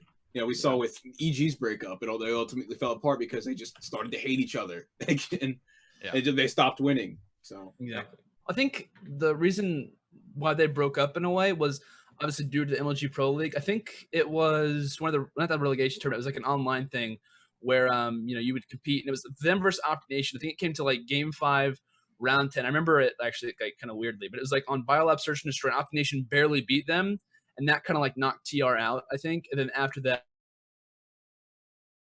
that's when like Nagafen went here, Facento went here, Remy went there. I think that's like what kind of separated them, but still kind of unfortunate. So that kind of closes out for Group C. Really quickly, we're gonna go over Group D, then we'll head to a commercial break. I know we've been having just kind of discussions here and there, but I kind of like that. I kind of like when we just have sporadic talk, like we just go in really in depth to something. But in Group D, we had FaZe Clan, Happy Hour, Complexity, and Nation. In my opinion, this was probably one of the most normal brackets. I mean, like there were a couple team changes here and there, but besides, in my opinion, FaZe beating Complexity, because coming into this tournament, I thought Complexity was a little bit better than FaZe. That was the only surprise to me. Were there any surprises? I mean, I doubt you guys probably thought Happy Hour or Nation would make it, but if you did, feel free to say. But were there any surprises to you guys from Group D? I know it's hard to say. No, definitely not. I predicted No. FaZe and Complexity. No. To put it blunt, no. FaZe and Complexity. I feel like that was really easy for me. I mean, Happy Hour couldn't win a hard point to save their life because of because of like Tipsy wasn't doing too great in terms of hard point, and there were lots of different issues for them. And you put FaZe and I easily put FaZe and Call before both of those teams. Right. And just as like the order, like where you put them at was probably like the only thing if you had a problem at all. Yeah. I was kind of sad though to see like Happy Hour and Nation coming into this tournament. I thought Happy Hour was stronger than Nation. But Nation started off really well. I think they actually beat Cole in the first hard point that they played. Besides that, they kind of just like not no offense tanked, but like they didn't really have anything else exactly. Like I think steamrolled, yeah. Exactly. It'd be weird if Complexity ever picked up Cole-chan and it would be like Cole-Chan. That'd be kind of interesting. Do you know what's even? What would be cooler than that? How about back at Advanced Warfare? TCM. Yes. TCM? When TCM was on Team Justice, and then Justice had to play against TCM. This is when I was in the cast off, by the way. So I would always have to be like, TCM's killing. It was so confusing. Just TCM is playing against TCM, and then like Mad Cat's gamer tag at the time was TCM Ben QMC. And I'm like, I'm over here reading the alphabet backwards while I'm casting. It's killing me. It's like TCM gets a whole team kill on TCM. It's like, yeah, that's what happened. That's what happened. It's so confusing. Yeah. But like going to that group, I mean, honestly, like there was a couple of like bright sparks from both Happy Hour and Nation. Like I would say Joey D did some great things, especially in the first series. Like he was going off. Like it was really impressive. Like he's still a standout player. Like I really hope he's gonna make it into the league. He deserves a team for sure. I think him paired up with some like younger talent and stuff. Like depending on obviously, I don't really know because apparently Study already has said he's leaving and making another team. So Killa also left today. Like so right when we started that the show. team's it's I mean being honest and frank, like that team online after their performance on LAN, like that team just Joey's always notoriously not had the greatest online performance, but when coming to LAN he always does well. Right. I just feel like him joining up with maybe some young guns would be really nice to see again. I think he still brings that experience, that just solid rock on LAN and stuff, and it's just a great guy to have around. And then Cole-chan, also huge, like awesome thing to see him. Like I brought up earlier. I think honestly, if Tipsy had performed a bit better on that hard point, that could have been a real close. Every hard point. I think, yeah. Every hard point. Coach, I needed a helping hand. I mean, Burns was doing his thing, you know, objective-minded, whatever. And then who was there fourth? Who am I missing? Are you asking the fourth? Yeah, Colchan, Tipsy. Colchan, Tipsy, Burns. Oh, and accuracy? Accuracy. Yeah? No. Is it bad that we're all forgetting Happy Hour's roster right now? I thought it was accuracy. Am I long? Orbit. Oh, yeah. Wait, what team is Complex on? That's he's on CLG. Happy Hour have Tipsy. Yeah, we have Tipsy. Tipsy. Anticity. There, okay, it was Anticity. Okay, yeah, sorry, yeah. I was trying to find it on my computer and I couldn't find it. Yeah, it was I was going to say that and I thought I was wrong. I'm just so used to, like, I don't know, Anticity. I don't know. The only thing I remember him is AR. Yeah, seriously. Yeah. Thank you, chat. You guys are look at them. They're of course, Ron's there. Yeah, Ron's. By the way, speaking of, big shout out to Ron.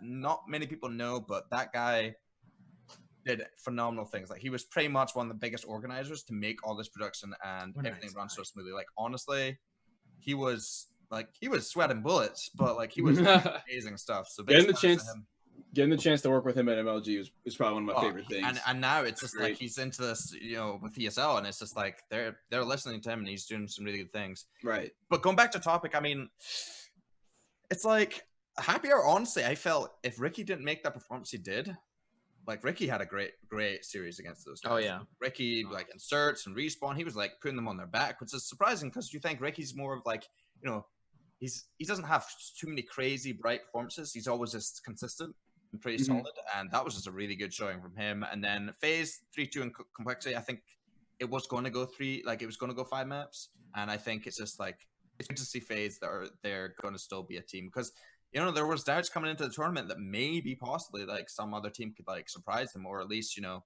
whatever. But I mean, I feel like if there was imagine if there was like a Elevate or something in that group, like then that could, then do you still see phase and complexity coming out of that? I don't know. But yeah, I think it'd be interesting to see like what these, I think Happy Hour Nation, I think teams have to look at those two teams and be like, there's some talent on both of those teams that you should not leave out of the league. And so I'd like to see maybe still it's the question for me though is like, what role is Tipsy going to fulfill here in Black Ops 3? Because he performed the complete opposite for me of like, if I were to be watching Tipsy and Ghosts, which is where he was mostly competing for Curse. Yeah. He was a fantastic submachine gun player in all the respawns. You always look for Tipsy to drop numbers, especially online. But seeing him underperform so heavily, especially in the hard point this weekend, I just don't know what to expect from him anymore. So I'm hoping that maybe this was just an off event for him, or if he's going to, you know, find himself needing to switch his role like we saw Theory do. He's now mainly using the assault rifle for TK. Just a bunch of different things, you know. I want to see what Tipsy is going to do for his team in Black Ops 3. It'll be interesting. Like, you know, obviously these two teams didn't have an organization. If one of them would have qualified, you know, you could imagine like the amount of teams that would have like hopped on, like, you know, we want this team, because obviously they're in the Call of Duty World League. Like you guys said, you know, certain instances that kind of held them back, you know, performances from certain players, you know, just one player from, you know, the opposition team just going off. Like I remember you mentioning Ricky, you know, I think there was one point he was like 11-2 on Stronghold S&D, and he was like in like a 1v2. He killed one guy, and as the other guy, lightning strike. He just pulled up lightning strike, and it was just like that was just so effortless from him, and it was just amazing to me. Pretty sure he aced that round too. Yeah, he did. He darted and killed them with that thing is hilarious to watch, but it's just like shooting out the little rockets. I had no idea it did that for the longest time, and I was like, oh, okay, that's why it's that expensive. Expensive, but hard to get. It's just like little things here and there that they just could not overcome. But like you guys mentioned too, it's like there's little things here and there, you know, like Burns and Colchan, Merc, and you know, maybe even Study too. You could add to that list that, you know, could come to a roster. You know, I know we're going to talk about this a little bit later in the show after we come back, but you know, like players leaving already, wanting to form new organizations or just new teams in general for this online qualifier is going to be you know, a big deal. But obviously from Group D, we did have FaZe and Cole coming out. Pretty standard play. Had a really good you know, series between FaZe and Cole, which I know Fox had like one of his favorite moments was in that, which we kind of briefed on. So I think what we're going to do now, guys, we're going to take a quick commercial break, and then when we return, we're going to talk about a little bit about the online qualifier and talk about a couple of things relating to other stuff in the scene. So that's really what we're going to do. I'll see you guys on the other side of a minute or so. I don't know how long Goa decides to put it on. I have no idea. All right, we'll see you in a minute. I'm going to grab some water.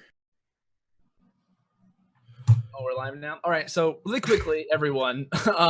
So we were having a little bit of issues due to connection. Like Tommy had to leave and come back and stuff. And I know Goalie is currently like fixing the setup of like where all of our cameras are. We could be in different spots. We have no idea what's going on. So obviously we're back. Fox is not here.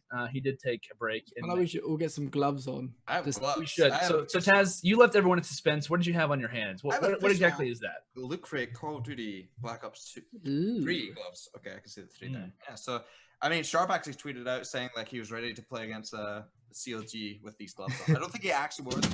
There's actually like official Call of Duty socks, some other cool stuff. Really? Socks. Yeah, Official Call of Duty socks.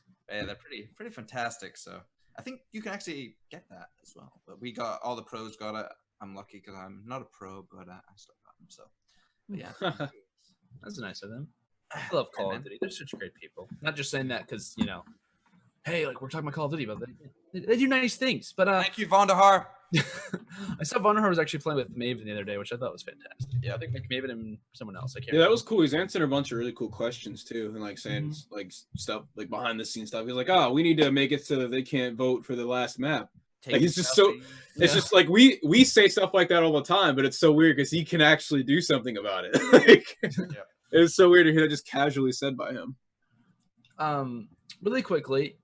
So I know this is like we should have said this in the pre-call, but we just didn't. Tommy, do you or everyone in the call, should we go over EU and ANZ? Like, did we go over it enough, or did we not go over it enough? I like to talk about maybe EU a little bit. I don't think we. Yeah, we went over NA like for a good hour and a bit, but apologies. No, it's all good. No, I'm gonna let you go over EU stuff because honestly, like you know more about EU than I do. Yeah, like, I get you. I get you should know these things, Tom. That just puts the pressure on me. Sorry. Okay, I'll go over EU for you. Just this last time. This last time. Yeah, we've already kind of touched on it at the start. If you missed the start, it's exactly the same as NA and ANZ with the formatting, except there's only 8 teams rather than 4 teams. The teams that did end up qualifying, for anyone that doesn't know, spoilers alert, you should probably know by now, were Epsilon, Splice, Millennium, and Infused. Just to kick it off, like I personally don't think if I was predicting teams to come out, I think that's exactly the teams I would have gone with. The only other team that I maybe would have put in there is Orbit. But apart from that, like, did anyone like just looking at the teams that qualified have anything kind of else in their mind of teams qualifying? I thought it would be fun if Fab would have qualified. They really impressed though. That's the thing. Like going into it, I didn't think anything of them. But coming out of it, I feel like Fab now have a really, really good chance, presuming hopefully online goes well for them, of actually qualifying for the online qualifiers on like the 14th of December, whenever it is. How does that work for online? How many spots do they have? Because we have 4 in NA. Do they have 2 or do they have 4 also? They'll have 6 spots for the online qualifier, and ANZ will have 4. So it's like I believe so they fill out 12, 10, and 8. Okay. For Europe, I believe the way it works is it's the 14th, 15th, and 16th of December, and you play 3 rounds every day. Because it's going to be like 100 and something team bracket, and then as Landon says, I'm pretty sure it's 6 teams because it's 10 teams altogether in the league. Which I think is kind of interesting too, because like more spots guaranteed online than they are on LAN. I mean, yeah, that's how it works. But still, it's kind of weird, but I guess like with the way the formatting for this event worked, there's getting 6 teams out of it would be really complex. It'd involve playoffs and stuff, and it's probably easier to do it this way. But yeah, going back to the question though, did anyone like have anything else in their mind coming into it? I know that obviously Europe's a little bit more vague. We did have an event the week before that gave a lot of kind of clarification as to who was doing well or not. Pro, yeah, I loved it. That was such a great tournament to watch. Yeah, awesome. But yeah, did anyone have anything else in their mind? Like, did anyone rate like Vitality qualifying? Because I would say like maybe Vitality. Like I obviously don't know as much, so I can't be like, oh yeah, this is why this happened. This is why that happened. But I was kind of surprised when whenever Infused actually lost to Epsilon, I went to like Game 5, and I was like, Vitality versus Infused. At least in my opinion, that was probably one of the most like coming into it. I was really excited to see that game because obviously the winner of that game would qualify. And obviously it was Infused, which I was kind of hoping it would be. I like a lot of the guys on Infused, but I think it was just kind of unfortunate for Vitality. That was kind of similar to, it was like Group B, which had like, or maybe Group C, I don't remember who it was. It was like the group of like LG, Elevate and Rise, just kind of like the similar situation in this group, because it was like those three teams are like the teams that you would expect to come out, but one of them obviously is going to be left out, and it just happened to be Vitality. But kind of that was one team that I thought might make it. My personal opinion, I've got nothing against the guys on Vitality. I think Broken especially is an awesome player. He's really kind of learned the game, but I didn't even think they'd really have that much of a chance. Like with Infuse, the way they've been playing, and nearly won AM2 Pro. I mean, just looking at the Infused Epsilon final, I mean, obviously Epsilon weren't at AM2 Pro, so they were kind of the unknown factor, if you will, as in we didn't know how they were going to do on LAN. But that first qualifier was absolutely insane. It went all the way to map 5, and the only reason Epsilon won it is because Rated got a 3-piece in S&D. Basically, it was absolutely insane. He like turned on someone right at the end to win it. So it was just so close between them two teams, and like you said, I think they just pushed out any hope of Giants or Vitality qualifying. So, but moving down to Group B. We obviously had Millennium and Splice coming out. I guess we have to talk about Fab Esports. I mean, I've said it earlier. Like, I think they were definitely the kind of surprise for me from the European. It's like an Apotheon equivalent in a way, in a sense, like kind of showing up, but no one kind of predicted them to. But go ahead, sorry, I'm just interrupting over here. Yeah, that's all good. Like, but again, like Millennium and Splice, I think was clearly the two teams to come out. Splice was again a bit of a. You didn't know really how they were going to fare because, again, they weren't at AM2 Pro the weekend before. But Bance, especially for Splice, played absolutely phenomenal. Like every series I watched them play, he was doing something. He was going on a streak. He was getting a clutch kill. He was doing something or other always. Like he was always just continuously in the kill feed and just doing his job right, slaying out.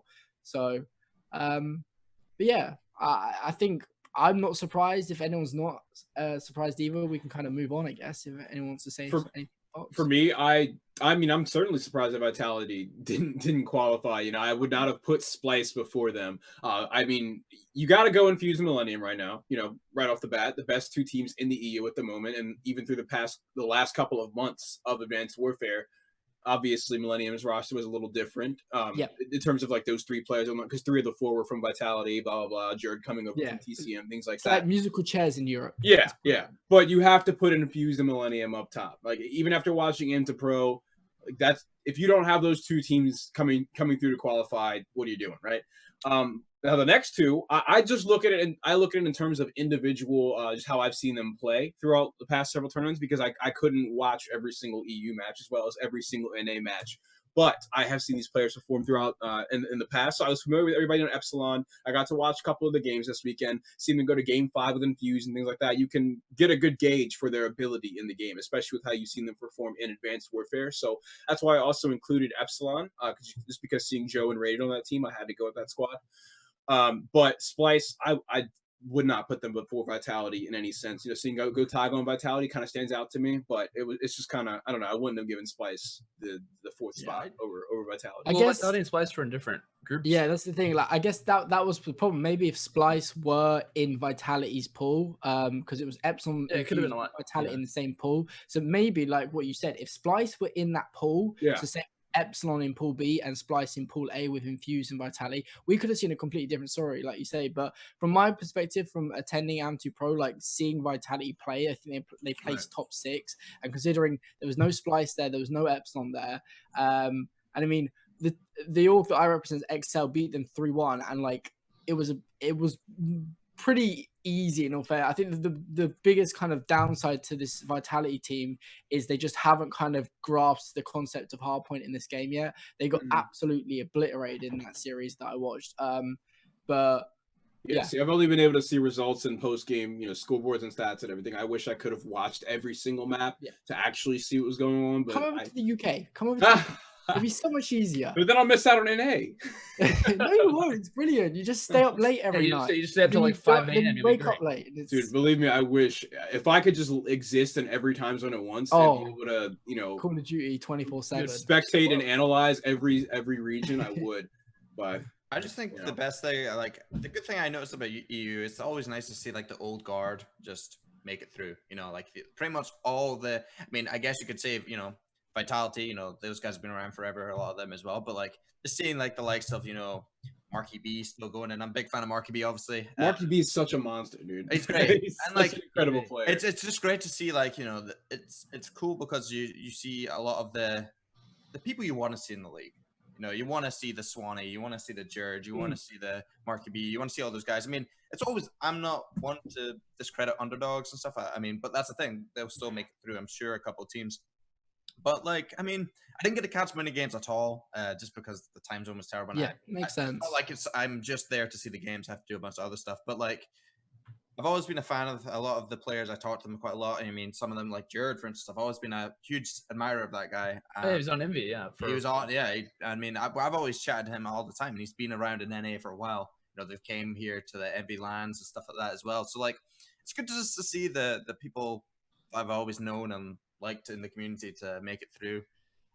I mean, it'll be also just, I just can't wait until it becomes an international game. Well, that God Squad in, like, what's it called, Millennium, are they going to, you know, is it going to be an Advanced Warfare, or is it going to be like a Ghost thing, where in Ghost, albeit, yeah, in COD Champs it was super close and they kind of lost out to us very barely, but Anaheim yeah plays top 3 exactly. So I want to see the EU. Like, I mean, coming from EU myself, like I'm from Scotland obviously originally, but like obviously I want to see them do well, and it's a great that they're getting the recognition. Same with Australia and New Zealand and stuff like that they are being given a good prize pool and actually a chance to make a living. That's, everybody always says, oh, EU's terrible, or blah blah blah. It's like they've never really been given like a chance to make a living, and now it's like their chance. Yeah, before it's like they're getting like 10K lands and stuff like that, where we're all out here getting like, if we're lucky. And the only way they're getting these crazy lands is if they're willing to travel, you know, all the way to NA most of the time to compete. So, and them just having a stable league and being able to compete and being able to, you know, have a lot of experience, I hope they have they're going to have more of a threat than they have past. And I think I generally want international competition. I love just seeing it. It's awesome to see. Yeah, of course. It's going to open up even more once we see what happens in the Challenger division. You know, amateurs in Europe are going to be motivated to try and compete still. Just makes COD Champs that little bit better, knowing that, you know, you've got all the great North American teams, but then you filter in the great European teams and like Mind Freak and other teams from ANZ that potentially are going to come out.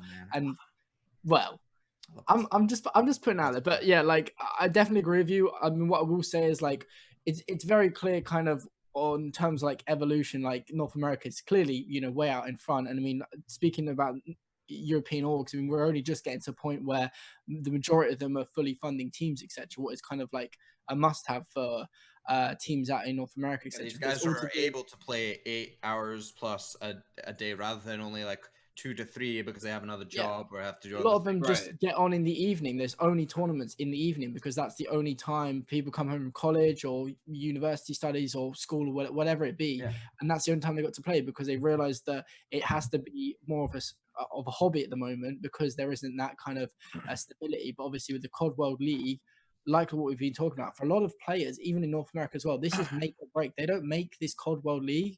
I mean, with the uncertainty of not knowing what is what's the second division called again? I can't remember what it's called. Yeah, we have no idea what they're going to do for the Challenger yet. We don't know if it's literally just going to be we don't know if it's just going to be LAN events. So you get, you know, pro points or whatever they call it from there. We don't know what it is like. So it's literally make or break. And I was actually watching Quicker, who's on XL. He's a pretty big YouTuber, and he was talking in his video today and saying like, you know, it is make or break because if you don't make it, there's literally no kind of stability whatsoever in terms of competing as a Call of Duty player in Europe. So especially in Europe, I mean, and then you can have like the younger players, right? They formed what, E6? What's their other E6 Youth?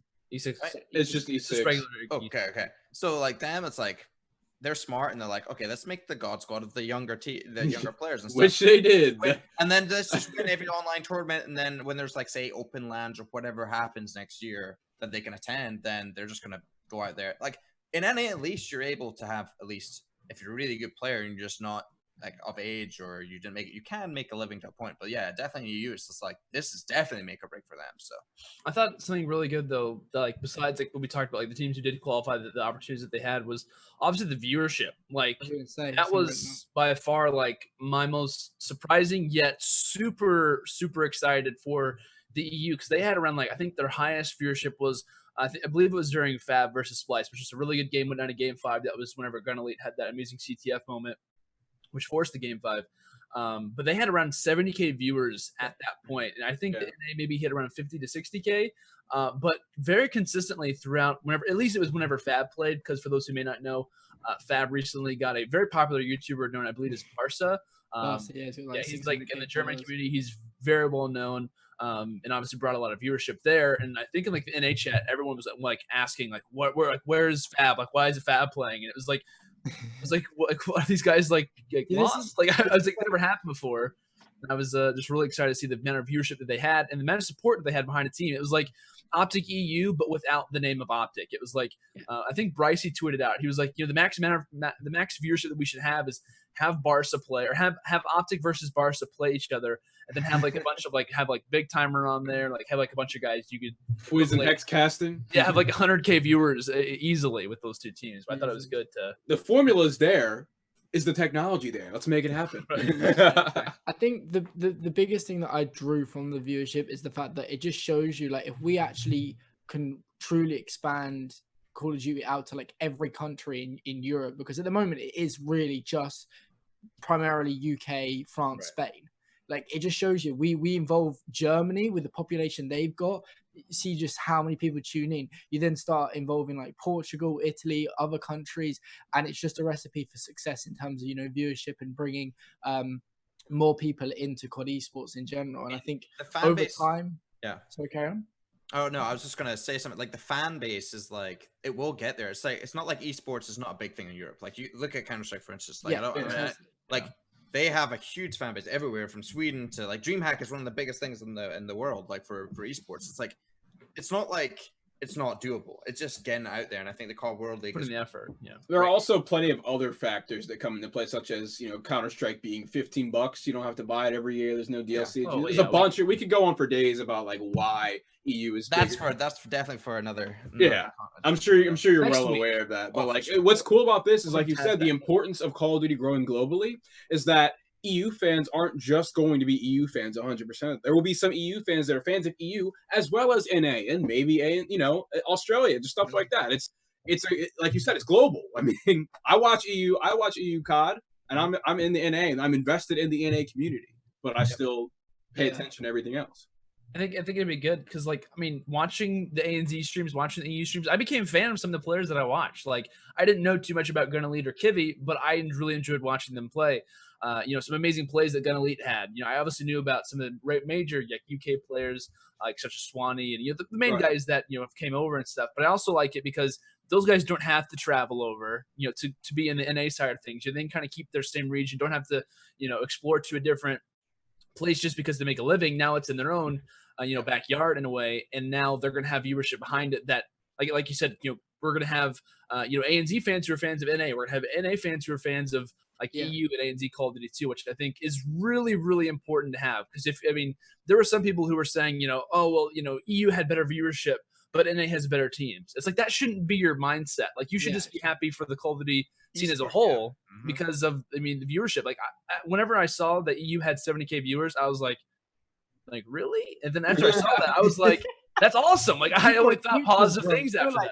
Is this right? I wasn't like, oh, well, NA's gonna have to step it up. I was like, this is just amazing. Like, Call of Duty esports will have made it as an actual esport once. People will stay and watch a game for the game being played and the players, not for the brand that is playing in front of it. Like, of course there's going to be things, but like, it's like, the joke about like, Optic, once Optic stops playing, it's like, oh, there's no viewers. It's like, if you look at any other like major esports, like in League of Legends, the final of Worlds, right? It was 2 Korean teams, and yet there's still tons and tons of viewership for that. It's just like, people watch the game, and that's what's awesome about Treyarch. It's like, the Call of Duty, like, this game is fun to watch. Like Hastro, for instance, like, I have the tweet. He said, basically said, with all my heart and soul, this tweet, the past weekend was great to watch. I'm loving Black Ops 3 competitive. Thank you to Dave Vondar.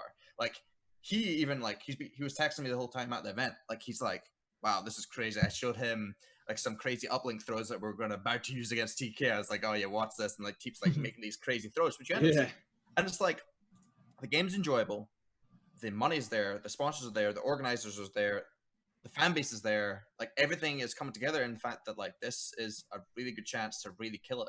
And we have to, because the more we show COD esports becoming like a real thing and something to contend, I mean, you're already seeing some of these organizations already jumping in on board, like CLG and stuff. It's like, it's just, we need to just all band together in the fact that like, look, like love the game for the game.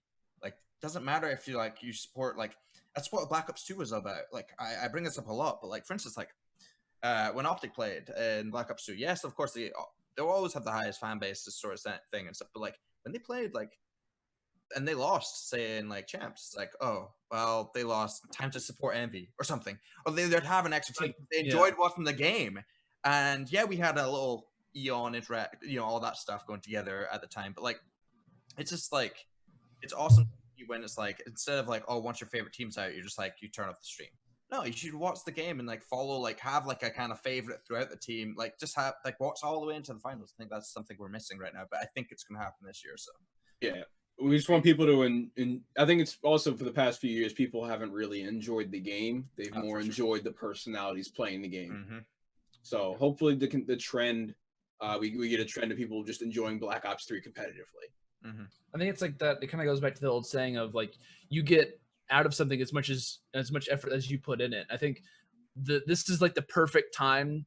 Like, if there was ever a time to get everyone together, to get these streams going, to have the Call of Duty World, like it would be this year. I mean, obviously Black Ops 2 would have been a good year too, but not that the other titles aren't fun, but there's just something about Treyarch games that work so much better competitively, whether it's, you know, whatever it is. But, you know, adding in the ban/protect system, the specialist draft, which added so many new things, you know, analysis desks, or Call of Duty analysis, like this is a massive, like this opens up so many different doors for them that, you know, we can have that. We can talk about different things here and there, the specialists that teams use.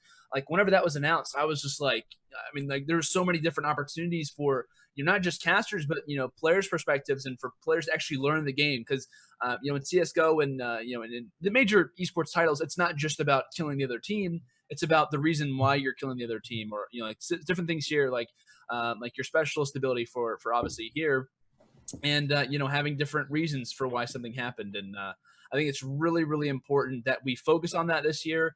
And I think we've already seen just a little hint, like we only scratched the surface to what this year is going to bring. You know, with the EU viewership, you know, with the overall support for some of the teams, and I think we've kind of, you know, given a lot of the reasons why and a lot of the reasons why it could happen. I think it's just time that we just do it, we enjoy it, and we start just supporting teams. You know, I think it's like a major deal with the scene is that, you know, everyone's so negative. It's, you know, like, oh, you know, EU had better viewership than us. Like I said, it was like, oh man, it's just be positive. Like, I don't understand what it is. Like, what's so hard it is. Like, viewers will come if you put in the viewership. If it's fun to watch, if you get the right people to be where it is, the viewership. You got sponsor arguing with Monster and Red Bull right now. Have you guys seen that? I saw that. I saw that. That was so funny to me. They just Monster just tweeted. I think they killed it this time. It was like Sir Scoots tweeted out saying, "You both love esports. You guys should do some form of competition between the two of you with your pros employees, right?" And then Monster just like retweets with K, and it's just a picture of Fnatic winning a major, EG winning international, Halo, EG.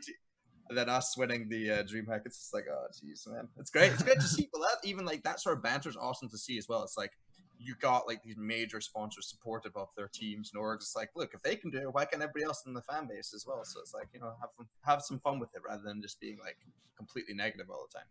Exactly. I know Tommy was getting ready to say something. Yeah, Tommy, go.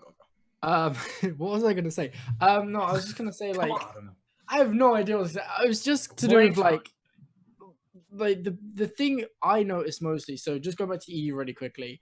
I was gonna say this a while back. I don't know what I was gonna say a minute ago, but we'll forget about it. Looking at the signups for Europe, I've seen like an abundance of German teams. I don't know if that's a direct like influence from this weekend and the viewership that Fab got, but if it is, that's just absolutely amazing to think. And I think with ESL's headquarters being based in Germany as well, that can only be good things, because obviously beforehand it's always been like Gfinity UK, some in France, and the provision for kind of, you know, more Eastern European countries like Poland, like Germany, etc., Ukraine or whatever, hasn't really been there, because obviously they got to fly to get to any event. So I think it's going to just be amazing to see the growth Europe has this year. Already last year there was an amazing growth. I don't know what I was going to say.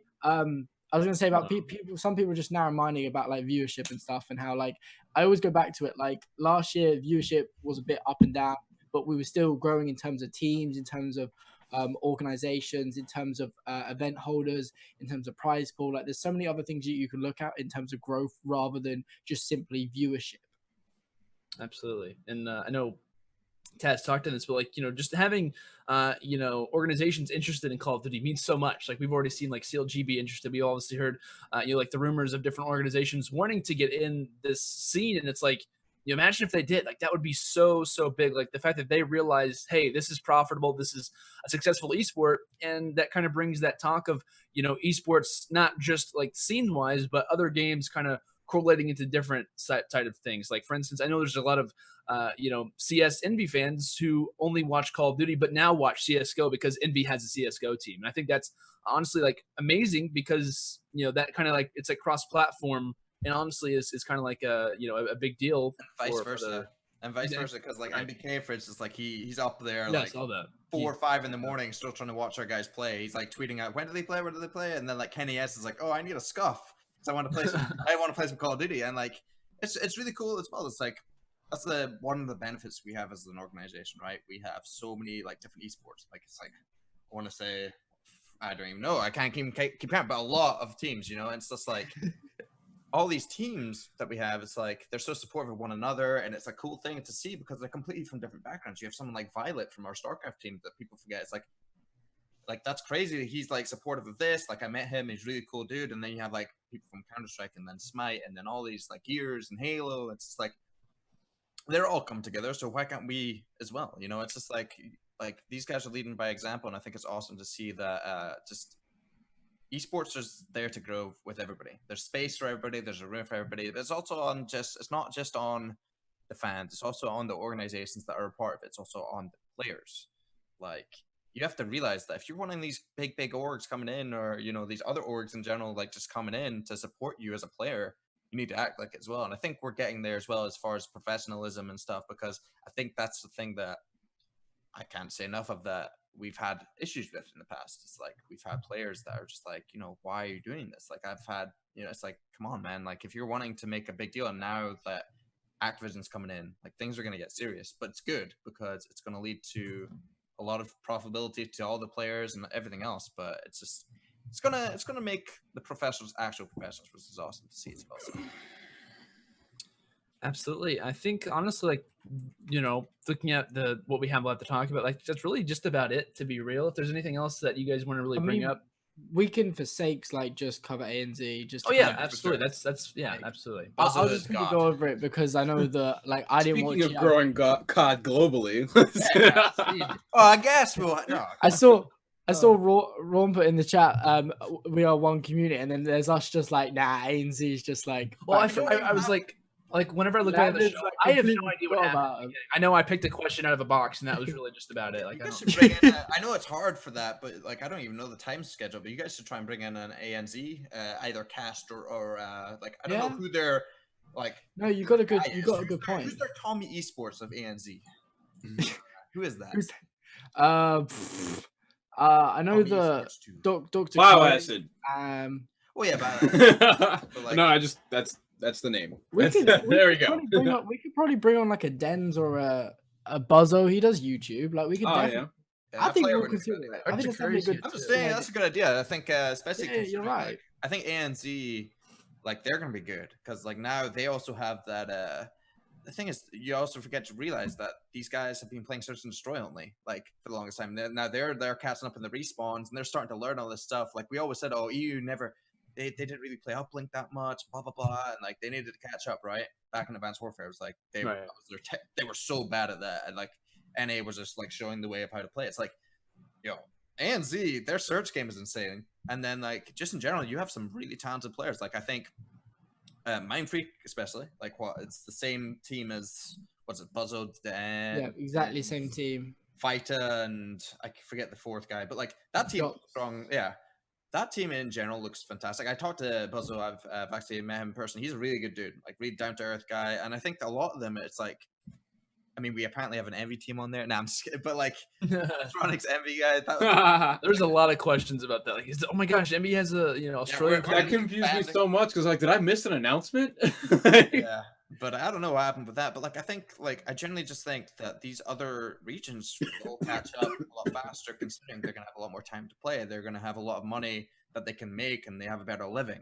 Like that's the thing. You have to realize that NA is being gifted in that sense that they are. Like their pro players are able to spend that eight hours a day. So, but I didn't really watch much of that either. So I don't know if you guys caught much of it. I mean, for most of the time, like Mind Freak obviously and Immunity, I don't really know. Like, don't really know who's on Skyfire. I do know a couple of the players, some Tainted Minds. One of them actually I know. Tainted Mind. Eminence is someone I actually know personally. I used to play like Destiny with him and some people. Weirdly enough, like I knew him, and I know that I think Chilean is on that team. I think, and some other people, some of the older players that had played in COD Champs before. So like, it's part of T1 Daughters. Most of the teams, I believe, was there really upsets. But did you guys know if that's like an upset? So I'll just run through it quickly, just so then we can talk about it and then wrap up the show, whatever we want to talk about. So Group A, just to go through the teams, there's only 8 teams that obviously attended, 4 qualified for the COD World League. So we had Avidity, Citadel Gaming, Platronics Mind Freak, Platronics Envy. What's the one where we get all confused? But I'm pretty sure Envy's like it's like abbreviated for like NVIDIA or something, not the actual. It used to be Team NVIDIA in the past. Yeah, I'm sure they have I'm sure they have much more history in Australian COD than we're giving them credit for here in this show. They just stole Envy's name. That's all I did, right? Yeah, Goalie's like in our ears going, maybe not. But anyway, then there's Sway Gaming, Tainted Minds, Team Unity, and Team Skyfire. I gotta say really quickly, yes. Team Skyfire's logo is the best thing I've ever seen since Bittersweet. It looks exactly like a unicorn. What about Tainted Minds? That's just sick. That's good too, but like just in general, like if I saw that, like I want a Team Skyfire shirt. If anyone from Team Skyfire is watching this, please hit him up. Get him on the show. What's their full roster right now? Go. Hopi, Dean, Vanquish, and Rival. He's got it in front of him. Now First time looking at it. Now close the tab on Google Chrome. It's like you can see when Close your eyes. Close your eyes. Put your hand over your eyes. That is sick though. I just looked at that. Look away. Look away. Okay. What? Look away. Okay, 3, For what? 2. You're looking. I just said their team name. It doesn't even matter. Okay, well, I'm just checking your memory. Anywho, let me just do this recap. So, Group A, we had Platronics Mind Freak, Avidity, Team Skyfire, and Citadel Gaming. The first qualifier went between Mind Freak and Skyfire. A little bit of an upset after obviously Citadel were the team to get chosen to come out to MLG Worlds. They've got a couple of names that we know from ANZ, but Skyfire beat them 3-0 in the first matchup. Sorry, just kidding. All right, we know you love Skyfire, right? And then Skyfire again went on to beat Mind Freak in the qualifier. Again, I don't know if you guys think, but I think that's an upset considering how dominant Mind Freak were in the ANZ region in AW. I know that towards the end they kind of deteriorated and stopped practicing and stuff because there wasn't really much in terms of sustainability for Call of Duty esports. I mean, like you look at Call of Duty Championships. So that team, besides like Killer Fish, was like one of the most biggest surprises like in Call of Duty Champs. Like not history, but like placing I think like top 6 or something. Then having Killer Fish place top 5 was insane. So I mean, Dens was because I watched like the VOD from Champs, just kind of going on a tangent for a second. He's phenomenal. Like the dude, I know obviously it's ANZ and kind of the pool of players and stuff is kind of not as diverse, but still he was going off. But anyway, so Mind Freak lost to Skyfire. I think that's an upset. I don't know what you guys think, but then they did end up qualifying by beating Avidity in the second qualifier, so they kind of ended up qualifying. What's the main thing? It's not like they're getting any kind of lesser condolences and stuff because they qualified second. And then in the second group, it was Tainted Minds and Immunity to qualify. What again? looking at the players, I mean, like Damage, Chili, and Fate on Tainted Minds all played at COD Champs, I'm pretty sure.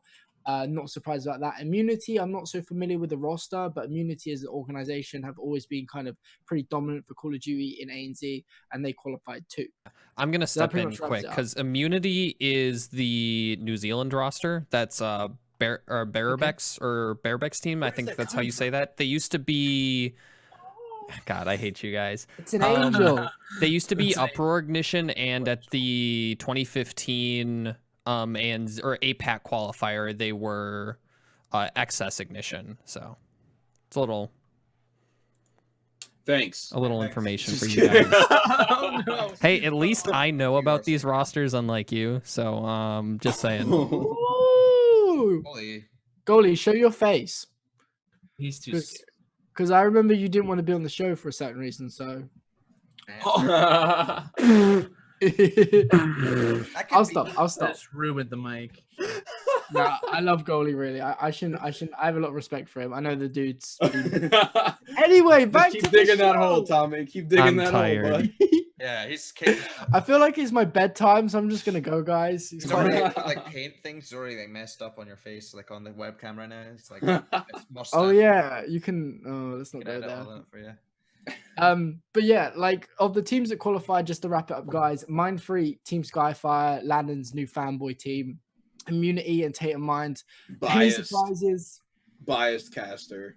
But yeah, That's no. If I ever cast over them, I'm just like, that's not what they do. They don't do that. Well, maybe they do. You don't know. They don't. Who's on Team Skyfire? Really quickly. Hopi. There you go. So like, if I ever cast over Team Skyfire for any instant to like even mention them at all, like if they play an A team, I'm saying 3-0. I don't care who it is. Roster. So. And I can just imagine you're going to be casting a nice like button up, and then you're just going to rip out a Team Skyfire t-shirt and just be like, if I'm wearing a suit, I don't care. You're gonna do a Gondi at whatever UMG it was. Oh yeah, just like start rubbing my chest. Dude, that confused me so much. No one cares about the specific tournaments. It's okay. Just let her roll. I wasn't even talking on stream. I'm just trying to help you guys out. I know. Wait, what was that? What's that voice? Fact checker goalie, always coming in. All right, even though no one can hear him talk. But, we should so call him fact checker goalie. It's got a nice ring to it. I don't think it really rhymes at all, to be honest. No, it's just got a nice ring to it. Anywho, anyone want to say anything before we wrap up ANZ and we kind of come to a conclusion of the qualifiers? No, I think we Team Skyfire for life. That's all I gotta say. Well, yeah, you got fanboy Skyfire over here, but I'm actually gonna look if they have any apparel. Oh my god, so weird. He's followed them on I'm Twitter, so done. I'm just 100%. That's crazy. He's like, yo, DMs, please. I don't know. My main thing is like, I think this goes to EU and ANZ. Is like, be ready for them next year. I think generally they're going to have a lot bigger shot at doing decent. Obviously, I still believe NA is going to be the dominant force just throughout just player pool talent and having the amount of time they've had together. Yeah. But I just think throughout the years nowadays, you know, with this whole like COD World League and stuff going on, it's like you're giving people a more opportunity to practice, right? You're just giving people more opportunity to focus on the actual game itself, not other things around your lives. So just be ready. I think there will be a lot more surprises.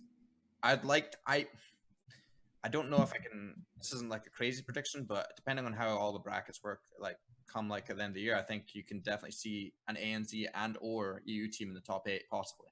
Like that for sure. Like I think there's definitely room for that this year. I think there's a really strong like top 4 right now in NA. Like I think the top 4 in NA are really strong. And then if you go down lower than that, I think there's definitely chances for EU and ANZ to really like challenge those teams. So it's just like a little prediction throughout the year. Nicely summed up. I think that pretty much brings the show to an end. I mean, I think generally just to kind of summarize, I think it was an amazing weekend of Call of Duty. I think putting 3 events on the same weekend, was it kind of detrimental in terms of they could have spread it out over No, I don't think so because of the way they did the formatting. I'm excited for this year. I think you guys are as much, you know, I'm excited to see you guys cast, especially Hardpoint, not kind of having to sit through them last couple of minutes and know that like, well, we know this team's won. Can you not like just go to a commercial or something? So yeah, I'm excited for this year. It's going to be a fantastic year for the Sticks. Landon just put on his casting voice there. You heard that? It's going to be a fantastic year. Okay, I gotta admit, God, someone tweeted me this weekend saying that me and Jack sound exactly alike. I love Jack, but I don't sound anything like Jack at all. No, That's Bro, when you put on that casting voice, like you both kind of go into the it's same not mode. intentional. You I don't just necessarily yelling. sound the same. And but Team Skyfire. If Skyfire is playing, I will do anything possible to cast that match. Oh, someone is tweeting me. Thank you, Orbit Rake, for tweeting me their apparel shop. I will get on that. That's just Landon, you're so fanboying. Just they stop. have jerseys. Just stop. Fire, Look at hashtag Landon. Bring the fire. All right. I think we're going to close out the show before I fanboy. I think I mentioned earlier, I said Killerfish for COD champs. I meant to say T1 Daughters. Someone tweeted me saying that. Killerfish. I meant to say T1 Daughters. I'm sorry. They're not even in AV. Fish otters, they both live in the water. I'm sorry. That's the Killer only Otters. that was just so rude of me. I was the only way I could like bring those together. All right. So I think we're gonna do now. We're gonna go ahead and give our outros. You can shout out whatever you want, say whatever you want, say whatever you want. Like I said, sponsors, anything. And if you have any cool closing remarks or anything like that, you can feel free to say that. I will go to Tommy first.